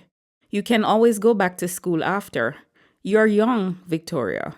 You have all the support you could ever need. I can hire an army of nannies to help." And so Victoria agreed. Jude told Isla. Isla told Nigel. And everything exploded from there. The next morning, Nigel was at the gate of her Kingston home, pale and thinner than ever, clutching a bouquet of sunflowers and trembling like a leaf. He didn't make it past the security guard, but he came again the next day and the next, every morning without fail, with flowers, letters, or clumsy little clay figures he said he made in therapy. Sometimes he stood there in the rain, sometimes he cried. Once he fell to his knees, pressing his hands together like a penitent. "Forgive me," he'd whisper. "Please, Victoria, forgive me." She never allowed the security guard to let him in, but she watched from the window. He wrote to her too, long rambling notes filled with regret, remorse, and shame. He told her he was in a rehab center now, that he was clean. He had weekly sessions with a trauma therapist and a psychiatrist. He'd been diagnosed with bipolar II disorder, that he was working on it, that he would never again be the kind of man who needed to prove his manhood to anyone. She never responded, but she read them all. Isla, meanwhile, surprised her. At first, Victoria avoided her calls, but Isla was persistent. When Victoria didn't answer, she came in person, uninvited. She brought a lava chocolate cake, Victoria's favorite. She brought tiny knitted booties. She stood on the porch, looking oddly human in her expensive clothes, and said, "I was wrong." Victoria opened the door, not wide, but enough. "You are more than wrong," she said. "I know," Isla replied, "and if I could take it back, I would. What I said to Nigel, the pressure, the things I implied about you, I was cruel. I'm trying to understand why I did that. And I want to be a better grandmother to Blake and to this new child." Victoria studied her, arms folded over her small bump. "Do you believe your son is safe to be around?" Isla's face folded. "Not yet, but he will be. And when you're ready, only if you're ready, you can see that for yourself." For the first time since she had left Hartland, Victoria let Isla in. Just into the living room, just for 10 minutes. It became a routine. Ella brought groceries sometimes books. She never stayed long, and she never brought up Nigel unless Victoria asked. She said things like, "You don't owe anyone anything," and "You are the best thing that ever happened to this family." And one day, Victoria found herself saying, "You can come to the next sonogram if you want." Later that week, Nigel sent a painting. It was of her looking through a window. He had entitled it Queen of Hearts. There was no note, just his signature at the corner. She kept it, hung it in her foyer. Did she forgive him? Not yet. But she didn't hate him anymore either. Somewhere between grief and grace, Victoria began to believe she could rebuild. Not the marriage, not the fantasy, but a life. One where she was no longer a kept woman at Hartland or a girl hiding in Pear Tree.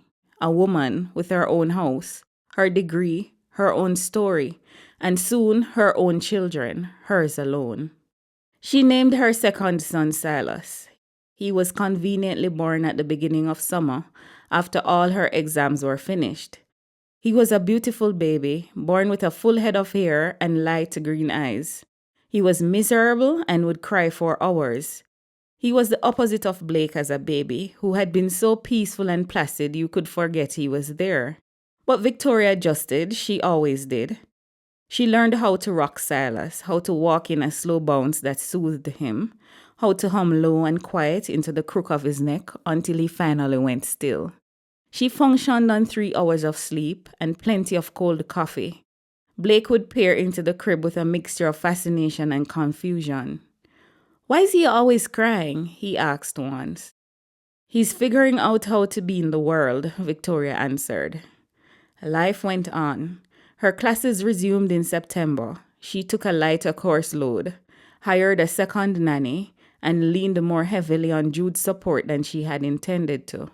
But she never stopped, never allowed herself to freeze in place, not even when she got the call. Nigel had overdosed, again.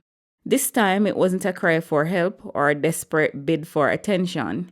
He had been found unresponsive in the room of the rehab facility he'd voluntarily checked himself into 6 months earlier. They rushed him to the hospital, but the damage was done. Brain swelling, unresponsive, ventilator, coma. Victoria didn't go. Isla called her the next day, voice hollow. "He's gone," she said. "No," Victoria replied. "He's still breathing." "No," Isla whispered. "He's gone." She was right in her own way. The Nigel they'd all known, the tortured man with his bright sense of humor, the gifted painter who had destroyed her and then begged for forgiveness, was no longer there. What remained was a husk, breathing, yes, but only because of machines. 2 years passed and Victoria moved forward. She interned with a small legal clinic downtown. She put Silas in daycare and watched Blake start prep school. He stood proud in his little blazer. It felt impossible to her that just a few years before he had been born and now he was already heading off to school. Jude was a constant in their lives. He usually visited on Sundays. Sometimes he would pop over during the week and read the boys their bedtime stories. They both called him Granddad. He paid for everything. He and Victoria had developed a real friendship. Isla stayed distant, though she visited for birthdays and school plays, her face drawn tighter each year. She confessed to Victoria that seeing Silas, who looked so much like Nigel, made her incredibly sad. Then one Sunday morning, Isla showed up on Victoria's porch. She looked different. There was no makeup, her hair in a loose braid, a scarf around her neck, even though the sun was warm. "I just came to say goodbye," Isla said, stepping into the shade of the veranda. Victoria frowned. "Where are you going?" "Somewhere. No one knows me." Isla paused, then added, "Nigel's still breathing. However, I can no longer do this. I buried my son in my heart 2 years ago. I wake up every day in a haunted house. What I'm doing is not living. I won't divorce Jude. Frankly, I don't want to have to battle with the trust. They have no provisions for a wife who disappears into thin air." Victoria didn't speak. Isla handed her a small square velvet box. Inside was a gold locket with a miniature painting of Nigel on one side and Silas on the other. "This is Nigel's work," Victoria said hoarsely. "Yes, it was in his belongings from the rehab center," Isla sighed. "The boys resemble their fathers. Blake looks like Jude and Silas looks like Nigel." "You know?" Victoria gasped. "I've known for years now," Isla said. "It clicked the day I asked you whose baby it was. Deep down, I have always known. I just chose to ignore it. One day you're going to have to tell your boys the real story." Victoria nodded. "I'm not looking forward to that. I'm not particularly proud of how the whole thing went down." "The telling will be easier when all the main players are gone," Isla said with a sad smile. "I wish I had the courage to stick around to be there for Silas. He's the only thing left of Nigel, but I can't live as Isla Hart one more day." She inhaled deeply. "I left instructions with my lawyers to see to his inheritance from me." "Can I see him one last time?" Victoria nodded. "He's playing in his pen as usual." Isla followed Victoria into the house and kneeled beside the playpen, looking into her grandson's green eyes. "I have some advice for you, young man," she said softly. Silas blinked at her, then offered her the rubber ring he'd been chewing on. Isla smiled faintly, tears welling but not falling. Don't live anyone else's life but your own. Don't become a ghost inside your own story. Love who you love, be who you are, and forgive even when it breaks you. She leaned forward and pressed a gentle kiss to his forehead. Goodbye, my little lion. Victoria stood a few feet away, arms folded tightly, unsure whether to speak. Isla rose slowly and squared her shoulders. I'm almost sorry to leave him behind. Promise me you'll speak kindly of me to him. Victoria nodded. I will. Outside, the sun had begun its slow descent, casting long shadows on the veranda. Isla paused in the doorway, her back to Victoria. You're stronger than I ever was, she said quietly, and braver than any of us Hart women were ever allowed to be. It's in your name. Victory will be yours, Victoria. Then she was gone. Victoria stood there long after Isla's car disappeared from view, Silas babbling to himself in the background. She opened the locket again, letting her thumb trace the two miniature portraits inside, Nigel and Silas, nearly mirrors of one another. She didn't cry. Instead, she walked into the nursery, picked up her son, and held him close. You are not your father, she whispered. But I'll never pretend he didn't exist. I'll give you the truth, all of it, one day. Silas yawned, his small face pressing into her shoulder. Chapter 12. They called Isla's disappearance suspicious. The police questioned everyone, even Victoria. Jude hired a lawyer to manage the investigation, which eventually went cold. No signs of foul play, no note, no bank activity. It was as if Isla had simply vanished into mist. Nigel was unplugged from the machines and buried in a private funeral with just the family a few months later. The chapel was nearly empty. A priest read a passage about mercy. There were no eulogies. Victoria wore black and stood at the back, holding Blake's hand. Jude sat in the front pew with his head bowed, one hand gripping the edge of the bench like it anchored him to the ground. When the service ended, most people slipped away quietly. Jude stayed seated long after the others had left. Victoria approached him. He looked peaceful, she said quietly, though she wasn't sure it was true. Jude gave a weary nod. He used to smile in his sleep when he was a boy. Isla said he was always dreaming about something better. His voice cracked. It didn't work out that way, did it? No, she said, it didn't. A long silence stretched between them, heavy but not hostile. Jude looked over at her. How is school going? Final months, she replied. I'm clerking at a firm part-time, mostly real estate law, contracts. He nodded as if confirming something in his mind. You're good at it? I'm determined, she said. He smiled faintly. That's close enough. They walked toward the waiting cars. Just before she stepped away, he turned to her. I want you to come to work with me at Hartland. We have a position available for in-house counsel. It's a generalist role. You'll get to do a bit of everything. Victoria blinked. Wow, Jude. This isn't a handout or some pity job. It's a real opening. I know you're just leaving law school, but I need someone I can trust in our legal department. She folded her arms. You want to give me a job because you trust me? Because I believe in you, he said firmly, and because you've always wanted this. And frankly, I need you in the role. You have a vested interest in the business. This is your children's legacy. She looked at him then, really looked. The lines around his mouth had deepened.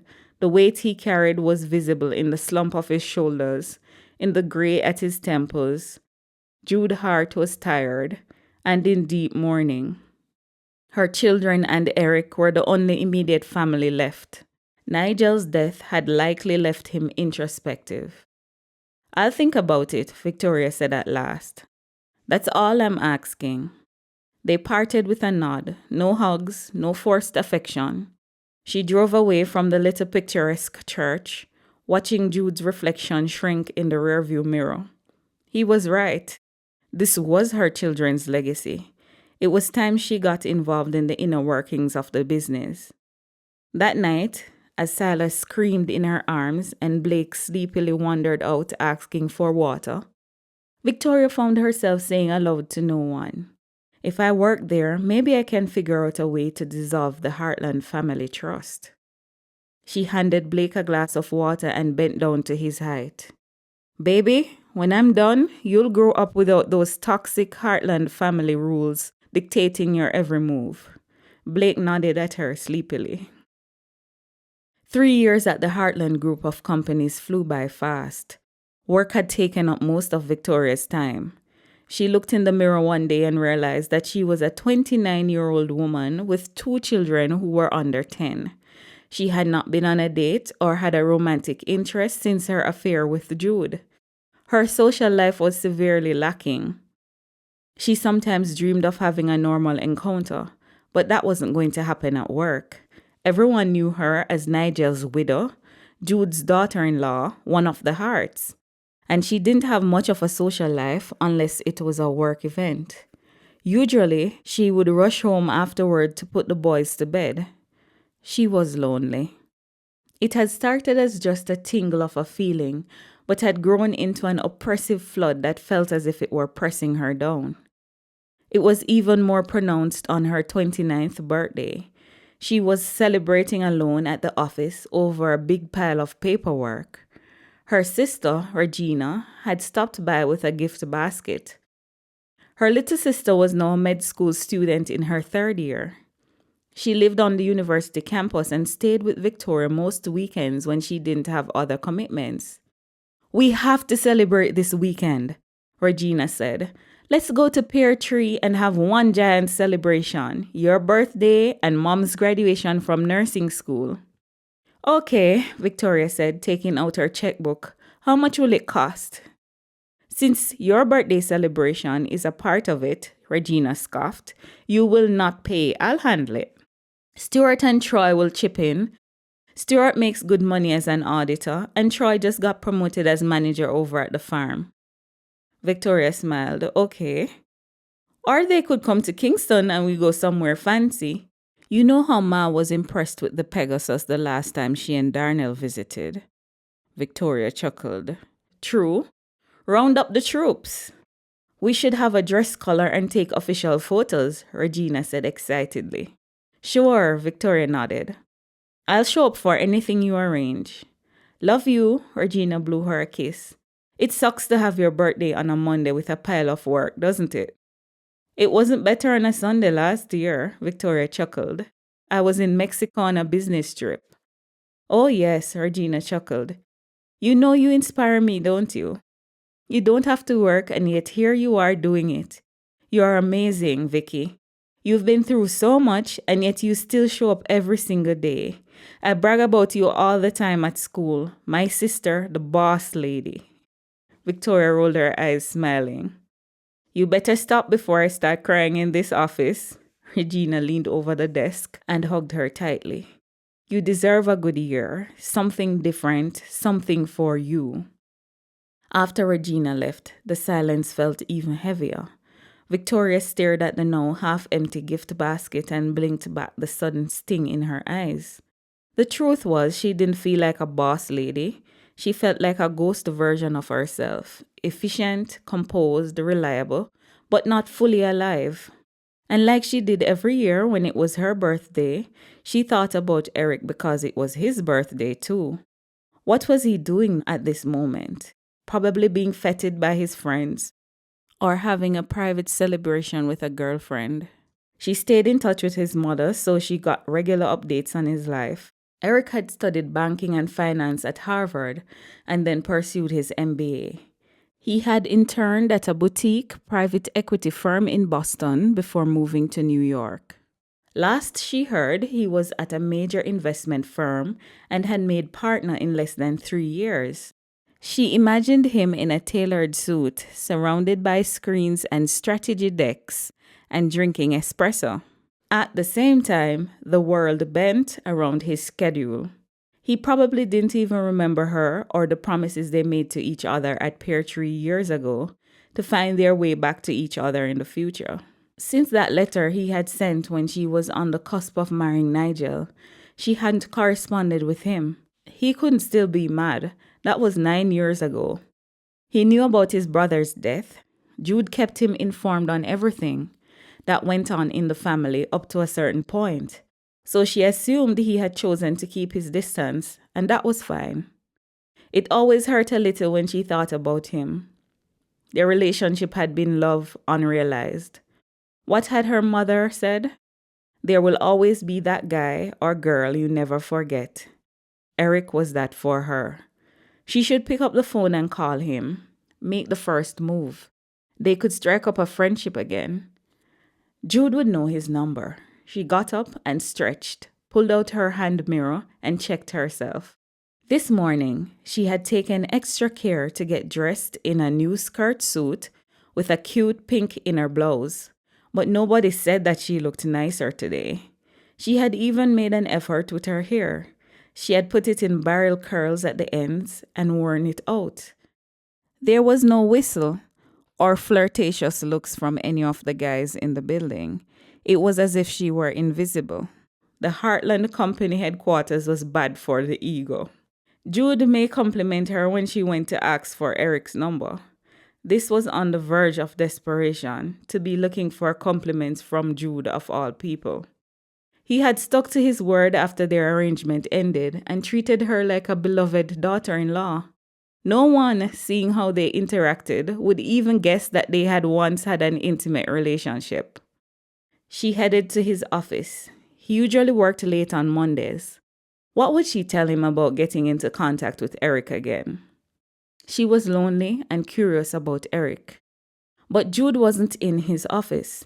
He hadn't left. The light was still on, and his secretary was still in her office using the copier. "Hey, Martina," Victoria said. "Thank you for the beautiful gift package you chose for my birthday. I'll be sure to gush over it so that Jude will think I'm still deluded into believing he chooses my birthday gifts." Martina spun around and smiled. "You liked it, huh?" "I did," Victoria nodded. "Where is he?" "Showing Eric around," Martina said. "Eric Hart?" Victoria asked faintly. Martina nodded. "That man is fine. He got all the best features of his father, and they work. The good Lord put that man together himself." "But why is he showing him around?" Victoria asked faintly. "Eric is here?" She didn't know which question she wanted answered first. "Jude is trying to lure him into working here as his right-hand man," Martina said. "He just flew in today. The poor guy is tired, but Jude is giving him the charm offensive and is tripping all over himself to impress him. I have never seen Jude Hart act so obsequious." "Obsequious? What does that mean, Martina? Why can't you use smaller words for regular people to understand?" Martina chuckled. "It means he's laying it on thick, being super sweet, flattering him, practically bowing and scraping. You'd think he was courting royalty the way he's acting." Victoria tried to keep her face neutral, but her heart had begun a strange, unpredictable rhythm. Eric was here, in the building. She forced a smile. "I see." "Girl, you should see him," Martina went on, completely unaware of the tiny emotional hurricane brewing behind Victoria's composed expression. "The man walks like he owns the place, but not in an arrogant way. Smooth, confident, and those eyes, woo! You just know he can read a room and a balance sheet with the same intensity." Victoria gave a distracted nod. "So they're in the building now?" "They're doing a walkthrough. They should be back up any minute. You just missed them. They went down to look at the new wing." Victoria took a slow breath. She should leave. She should definitely not be standing here when he walked through those doors. She made her way down the passage toward her office, but as the elevator pinged and she heard their voices, she stopped abruptly and looked around. Their eyes connected. He was taller, broader in the shoulders, his face leaner and sharper at the jaw, but still unmistakably him.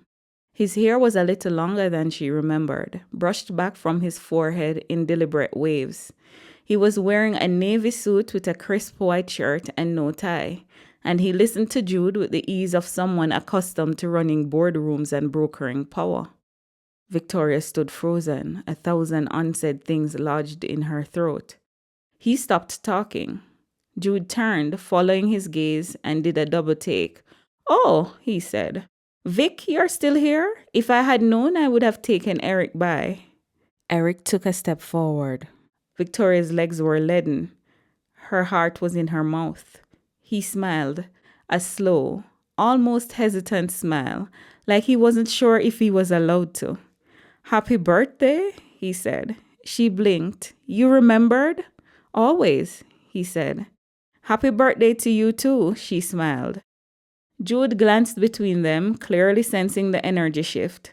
"Why don't you two catch up for a minute?" he said quickly. "I'll be in my office, Eric." He didn't wait for a response before walking away. Victoria stood there, suddenly breathless, as Eric approached her. "It's been a long time," he said gently. 11 years, she whispered. He nodded. "You look breathtakingly gorgeous." "You look gorgeous too." Her words came out softer than she meant. Eric laughed. "I am suddenly not feeling jet-lagged anymore." She was about to respond that she wasn't feeling jet-lagged either, but that would have alerted him to the fact that her brain had turned to mush. "So, she looked at him. "I didn't expect to see you here." Eric chuckled. "I didn't expect to be here. My firm is starting a new branch in Cayman. They want me to head it up. And I told Jude. He's been giving me counter offers ever since. I promised him I'd take my 2-week vacation, and if he can convince me to work here instead, I'd choose this job over the other." She started walking until she reached her office door. He read the sign. "Victoria Hart, Corporate Counsel." He smiled. "You did it, Vic. You escaped Pear Tree just like you said you would. How has it been?" Victoria felt her eyes welling up. She blinked away the tears. "You want the polite answer or the honest one?" "Always honest," he said, staring at her. "Well, if you want honesty, I can't give it to you here," Victoria said. "And I'm almost sure when you hear the honest version, you won't see me the same anymore." Eric frowned. "I'll be the judge of that. I'm staying at the Hilton. Come and join me for dinner tomorrow. How does 5 sound?" "Good. Great," she nodded. Chapter 13. Victoria was nervous all day Tuesday. Why on earth had she offered to be honest with Eric? She paced in her office between meetings, glancing at the clock too often. Every possible version of the truth sounded like something out of a bad soap opera. How could she look him in the eye and say it out loud? "So, I was your father's mistress for 2 years, got pregnant with his baby, married your gay drug-addicted brother Nigel to cover it up, and when his mother found him banging the gardener, she spurred him on to prove his manhood, and he did by drugging and raping me. I had his baby, and then he died. I'm raising 2 children alone. My oldest doesn't know that the man he calls Grandpop is really his father. And sometimes I'm so lonely I can feel it weighing me down like soaked cement." Yeah, that would go over well over steak and candlelight. She pressed a hand to her stomach. It was all knots and no air. She hadn't told the full truth to anyone, not even her mother. And now here came Eric, clean-cut, self-assured, the only man who had ever really seen her before the world warped her. She was about to shatter into dust whatever image he'd preserved of her. At 4:30, she stared at her reflection in the mirror in the ladies' room. She had changed into a navy wrap dress. It was classic and understated. She gave her hair wand curls again and applied lip gloss, perfume, and little pearl earrings that didn't scream trying too hard. She looked like a woman who had it together. She looked like a woman who hadn't labored under the weight of loneliness every day since he left. Eric was already at the Hilton lobby when she arrived. He stood near the piano. wearing a charcoal gray suit, open collar, casual elegance. He turned as if he sensed her. "Hey," he said, smiling easily, but his eyes searched her face. "Hey," she answered. They didn't hug, didn't shake hands, just fell into step beside each other. Dinner was at the rooftop restaurant, one of the city's best kept secrets. Candlelight flickered between them, a breeze moved through the open terrace, and the skyline shimmered just beyond the glass. They ordered wine, shared an appetizer, talked about work, their mutual acquaintances, Pear Tree back in the day, old classmates, their respective families, everything but the thing she came there to say. Finally, after the main course, he leaned back and said, "So, what's the honest version?" Victoria folded her napkin carefully and placed it on her lap. Her mouth felt dry. "I'm not sure you're going to like me much after this," she began. He tilted his head slightly. "Try me." She stared into the eyes that once made her feel invincible. Then she let go. "I was involved with your father," she said quietly. "It started when we dropped you off at the airport. He got me an apartment and paid for my schooling. I was his mistress for 2 years." Eric didn't flinch. He didn't look away either. "I got pregnant and panicked. I had a year left of university. I initially wanted to pursue a business degree, but that was not possible at the time. So Jude offered a way out. Marry Nigel and legitimize the whole thing. We got married. I got your letter, by the way, cussing me out for being foolish." Eric smiled faintly. "I remember writing it." Her hands trembled. She clutched them together. "I wasn't living at Hartland long before realizing that Nigel was a drug addict. Somewhat high functioning. I mean, you wouldn't suspect that he was so dependent on substances just to get through the day." Eric frowned but said nothing. Then one day, his mother found him with the new gardener. They were going at it like rabbits. She lost it, really went into him. She spurred him on to prove that he was a man and that our marriage wasn't a fraud. So one night, he drugged me and assaulted me. I don't remember anything about that night. I knew I was violated. I confronted Nigel, and then I left. I forced Jude to relocate me to Kingston. 3 months later, I found out I was pregnant. Eric's face had turned to stone. Not anger, just stunned stillness. So I had Nigel's child, my son Silas. That's it in a nutshell. Silence stretched between them. "I'm sorry," she whispered. "I didn't want any secrets between us. I had this fantasy that we'd meet again and somehow find our way to each other. But I know it's just that, a fantasy. Not after the things I've done." Eric's jaw flexed, but his eyes didn't leave hers. His voice, when he spoke, was low. "Victoria, I don't even know where to begin." She nodded, already gathering her bag. "You don't have to say anything. I should go." But he reached across the table and took her hand. "Thank you for telling me," he said. "That's a lot to process, but I don't want you to leave." Her eyes flooded again, and this time she didn't look away. "I can't believe I unburdened myself on you the day after not seeing you for 11 years. "I was always the one who got an earful about your thoughts," Eric said. "I'm happy we're continuing the trend a decade later." Victoria smiled. "I have so many questions," Eric said. "Are you and Jude still a thing?" "Hell no," Victoria murmured.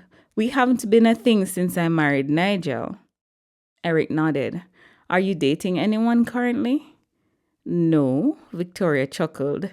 "Dates are hard to come by when you have 2 children under 10 and you work the hours I do. What about you?" Eric smiled. "I haven't had a serious relationship in a while. Like you, I've been busy."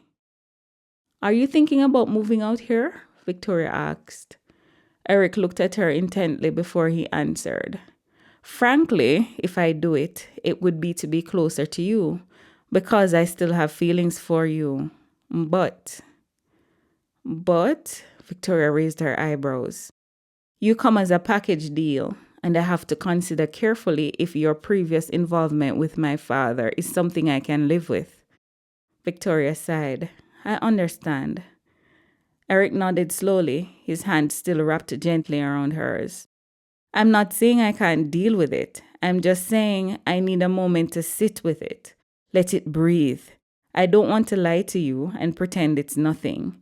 But I also don't want to walk away just because it's complicated. Victoria looked down at their hands, then back up at him. I don't need you to decide tonight.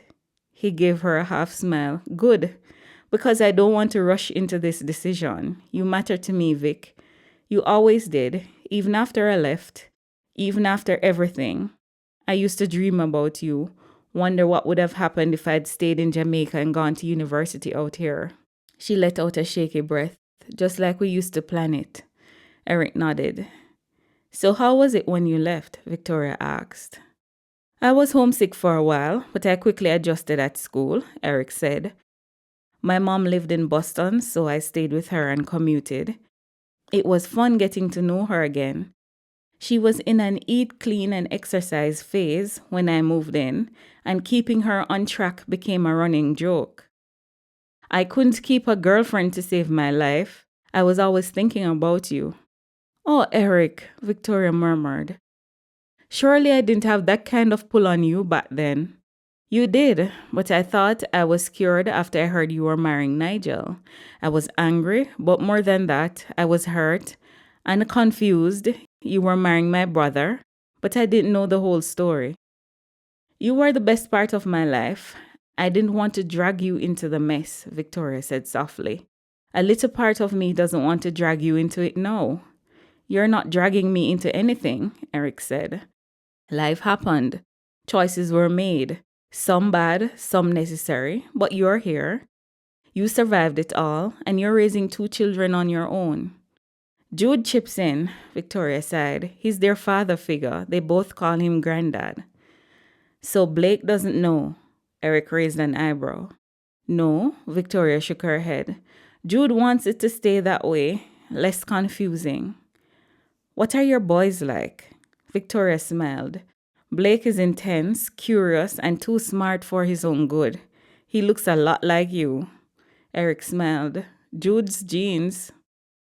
And Silas, he's a firecracker. Gentle 1 minute, hurricane the next. He's 5 going on 15. Blake and Silas, Eric repeated softly. I want to meet them when you're ready. You sure? Quite sure, Eric nodded. I'm not afraid of your past, Vic. I just need to learn how to live with it. Chapter 14. Eric opted to stay and work for Jude. He submitted his resignation from his previous job, packed up his belongings, and returned home. He became Jude's second in command. For 3 months, Victoria and Eric had a friendship of sorts. There was always that heightened awareness between them. They saw each other every day and worked closely on various accounts. He started making it a habit to stop by her house in the evenings to hang out with Blake and Silas, who had rapidly grown attached to him. By the 3rd month, they both agreed he would move into her guest house. It made sense. It was empty, and he wouldn't have to drive home late every night. It was casual, practical. At least that was the story they told themselves. Their first kiss happened after a road trip to Pear Tree. Jude still held his annual Christmas parties at the estate, and they decided to go together. Pear Tree was a different place than when Eric had left it.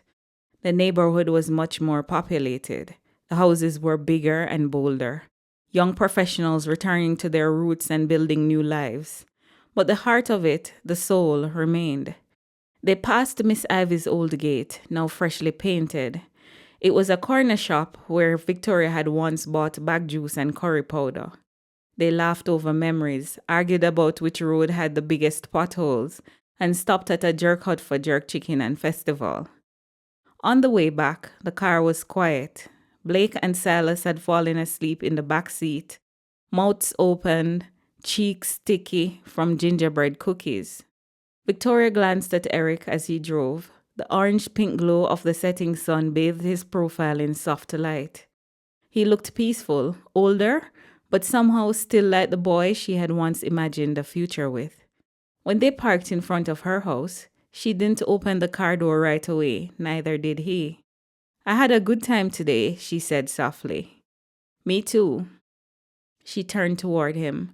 It felt familiar, like it was just yesterday, a young Victoria and Eric with a life full of possibilities.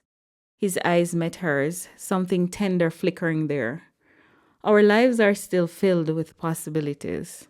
And then, without ceremony, without overthinking it, he leaned in and kissed her. It wasn't urgent or wild. It was slow and sure, like picking up a conversation they'd paused years ago.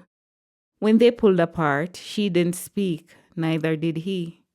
She simply unlocked the door, stepped out and said, "Come inside, just for a little while." He didn't stay the night. They had kissed again. Twice more on the couch, once in the kitchen when she handed him a glass of water. But when Blake stirred and called for her, Eric gently pulled away. "I should go," he whispered, his thumb brushing her cheek. Victoria didn't stop him. She didn't rush the moment. She only nodded, walked him to the door, and stood there for a long time after it clicked shut. The next morning, he showed up early with breakfast.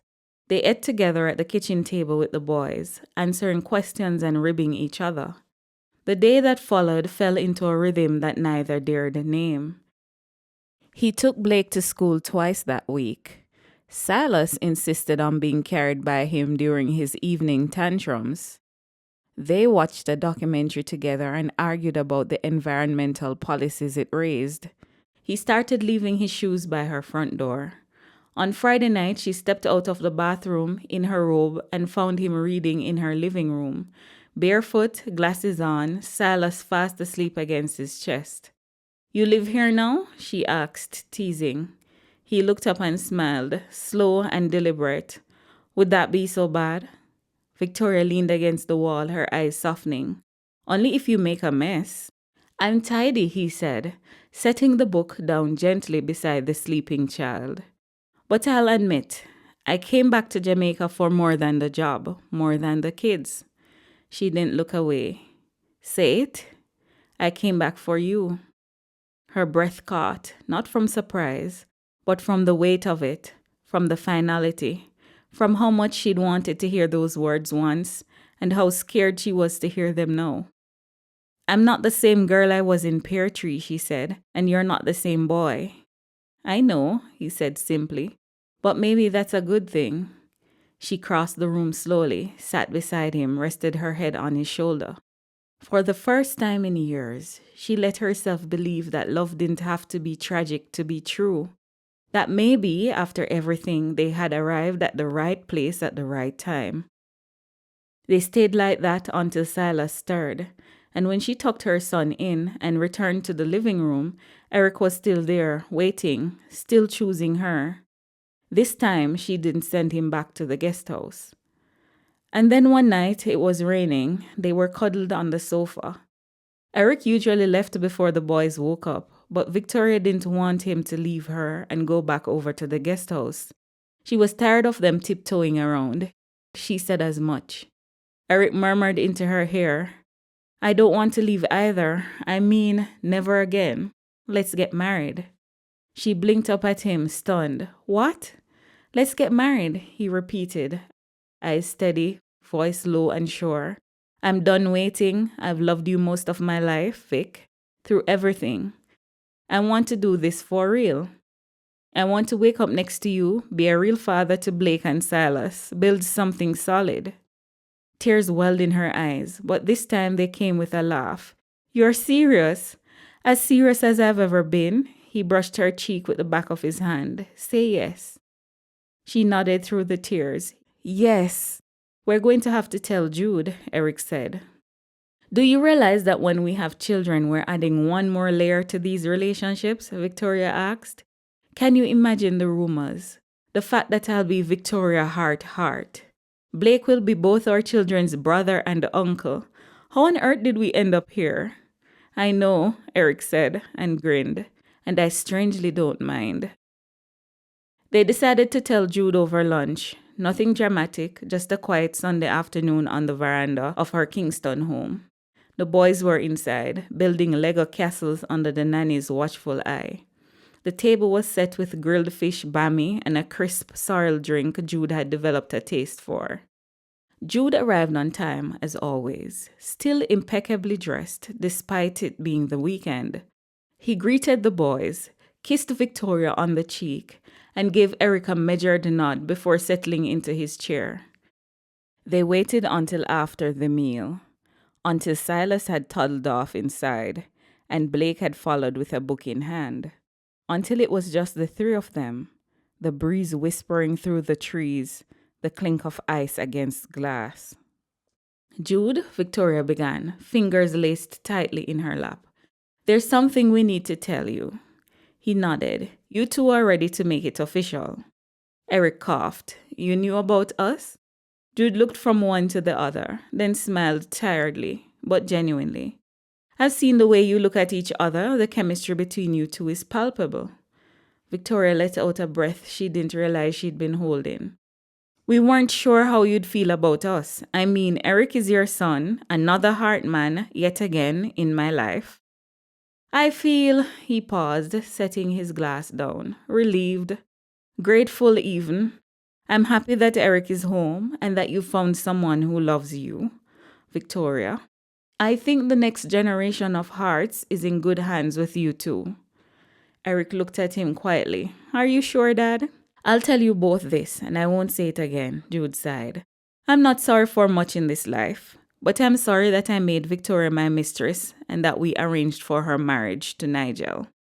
But I soothe myself with the thought that things happen for a reason, and who knows what her future would have been without me. It could have been better, it could have been worse. We'll never know. I only ask one thing, though. What? Eric leaned back in his chair. Don't tell the children, any of them. Your future children, Blake, Silas, none of them. Not until I'm dead. Chapter 15. They were married 3 months later. It was a small, quiet ceremony on the lawn at Hartland. The hills lush with the scent of rain-drenched soil. Blake was the ring bearer, proudly holding the rings. Silas clung to Victoria's side in a tiny suit and matching grin. A year later, they welcomed Levi, an old soul from birth with his father's calm stare and his mother's sharp curiosity. Michael followed soon after. Loud and joyful, always in motion, always asking questions. Their home was filled with scraped knees, bedtime stories, science projects, and the occasional shriek of, Michael, no! Eric ran the company after Jude had a heart attack. Jude never returned to the company full-time. Victoria became a vice president and continued her career, balancing work and motherhood with that same mix of grace and iron. For a while, it felt like they were unstoppable. Family thriving, business growing, investments multiplying. Then FinSac happened. The financial meltdown came like a thief in the night. Banks seized assets. Properties vanished under the weight of inflated interest rates and sudden recalls. Their Kingston headquarters was lost first. An elegant glass and stone building gutted overnight by foreclosure. The damage was deep. Entire holdings disappeared. Staff were laid off. Investors vanished. In the aftermath, they regrouped, created a new company, Hartland Holdings. It was leaner, sharper, more flexible. They also rewrote the rules. The Hartland here would be any Hartland interested in running the company, and all the beneficiaries were equally entitled to dividends with no conditions attached. Best of all, there were no longer any outdated rules about who to marry and when. Victoria had overseen the drafting of the new trust herself. They moved their new head office to Montego Bay and made the Hartland Estate their home base. Eric and Victoria built a completely new house for themselves and their family on the Hartland compound. Jude was a frequent visitor to their new home. He was very present for all his grandchildren. He taught them how to play chess, took them on the golf course with him, and had them negotiating and writing contracts, accepting them for their unique personalities. Victoria watched their interactions in awe. In his own way, Jude was making up for all the things he never did with Nigel or Eric. The boys did not lack forefathering. Eric also made time for each of the boys. He played chess matches with Levi, backyard cricket with Michael, and took long Sunday hikes with all four boys. His love for Victoria, if anything, only deepened. She had been his storm and his shelter, and now after everything, they had become each other's peace. The company grew again under their leadership. Hartland Holdings became known for its innovation, for weathering storms with dignity, for its generosity to employees, and for a strong investment in community development. They funded scholarships, supported local farmers, and backed new businesses. They had made something new from the ashes, something worthy. And every time Eric walked through the doors of their Montego Bay office and saw his wife's name engraved on the boardroom wall next to his, he felt the same unshakable truth echo through his bones. He'd made the right choice the day he stayed, and he told her that often. Chapter 16. Present day. Victoria had fallen asleep not long after their last tape finished recording. Her breathing was still shallow but steady. The recorder sat silent on the nightstand. Michael stayed by her side a while, thumbing through the leather-bound notebook, the weight of what he'd heard circling like hawks in his mind. The door creaked open. Eric stepped in, still in a dark suit. His tie loosened. He had gone fully gray, but now shaved his head completely. "She's out?" he asked softly. Michael nodded. "For now." Eric looked at her with tenderness. That's the way he always looked at her, Michael realized. His parents were that couple, always in tune with each other, did everything together. Their relationship was couple's goals. Eric crossed the room and touched her forehead lightly, then sat in the chair Michael had just vacated. "So how was the unburdening?" Eric said after a short silence. "I'm still processing," Michael murmured. "I can't believe some of what I heard. I knew that Nigel was gay and died from a drug overdose. Mom told me years ago it was our secret." Eric gave a humorless smile. "I never really knew Nigel. I met him a few times." "And Blake is your brother, not your nephew? Silas was a product of rape? And what on earth happened to Isla?" "I have no clue," Eric said. "I can't share the story with the public," Michael said. "Not even fictionalized. It would hurt our family." "It's your call," Eric said. "Write it for your brothers, though. I think that's what your mother wanted, someone to put her life and choices into words in a way that she couldn't." "So why didn't you tell us all these years?" Michael frowned. "We promised Jude not to tell you children while he was alive," Eric said. "Your mother wanted it to be told in story format." "I'm going to need some time to put this together," Michael exhaled slowly, running a hand over his face. "You have it," Eric said gently. "We all do now. No more secrets to keep." Michael glanced at Victoria, who stirred lightly in her sleep, then settled again. The edges of her mouth twitched into the faintest smile as if she knew they were still there, still listening. "I'll write it," Michael said finally, voice quiet. "Not for the world, but for the immediate family."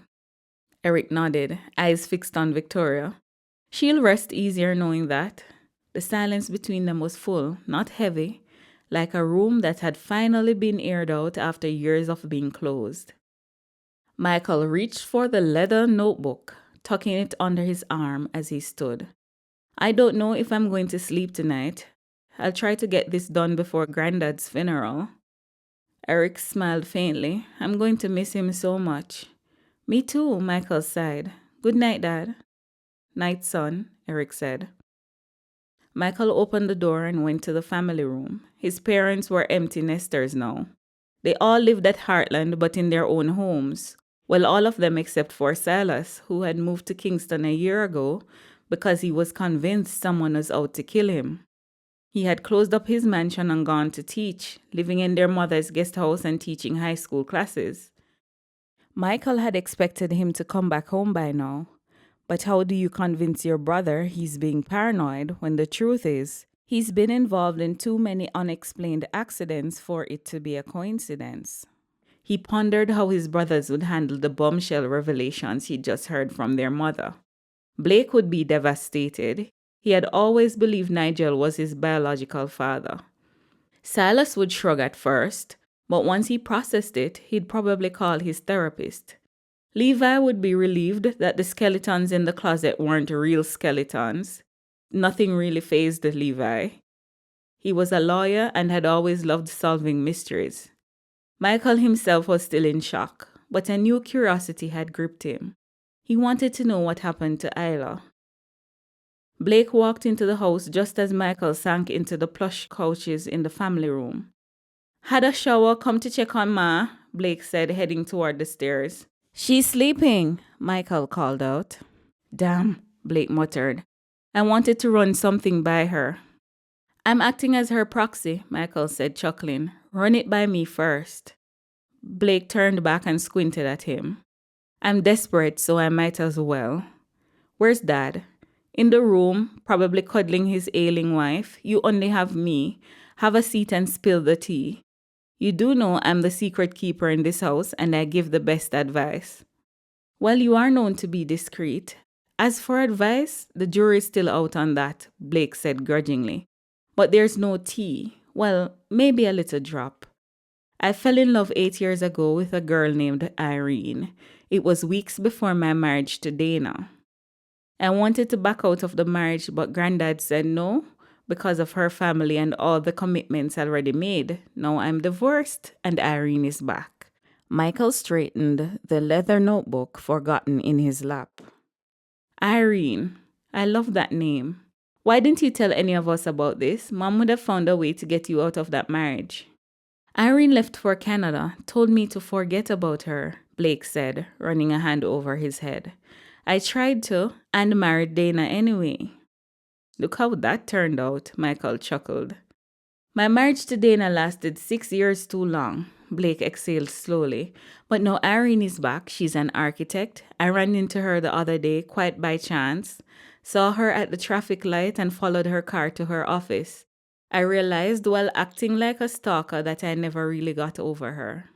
Michael studied his brother for a long moment. "You're thinking of picking things up again?"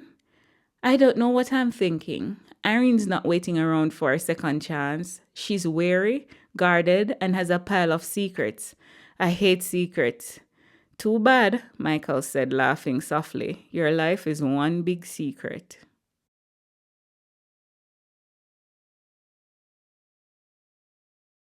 You've just finished Queen of Hearts, the first book in the Hartland series by Brenda Barrett. If you'd like to continue the journey with the Hart family, you can find the next books in the series on Audible or visit brennelbar.com for more stories and audiobooks. You'll also find direct Amazon links in the description box below where you can read or listen to the full series. If you enjoyed this story, please like the video, subscribe to the channel, and share your thoughts in the comments. Your support helps bring more stories to listeners around the world. Thank you for listening, and I'll see you in the next chapter of Hartland.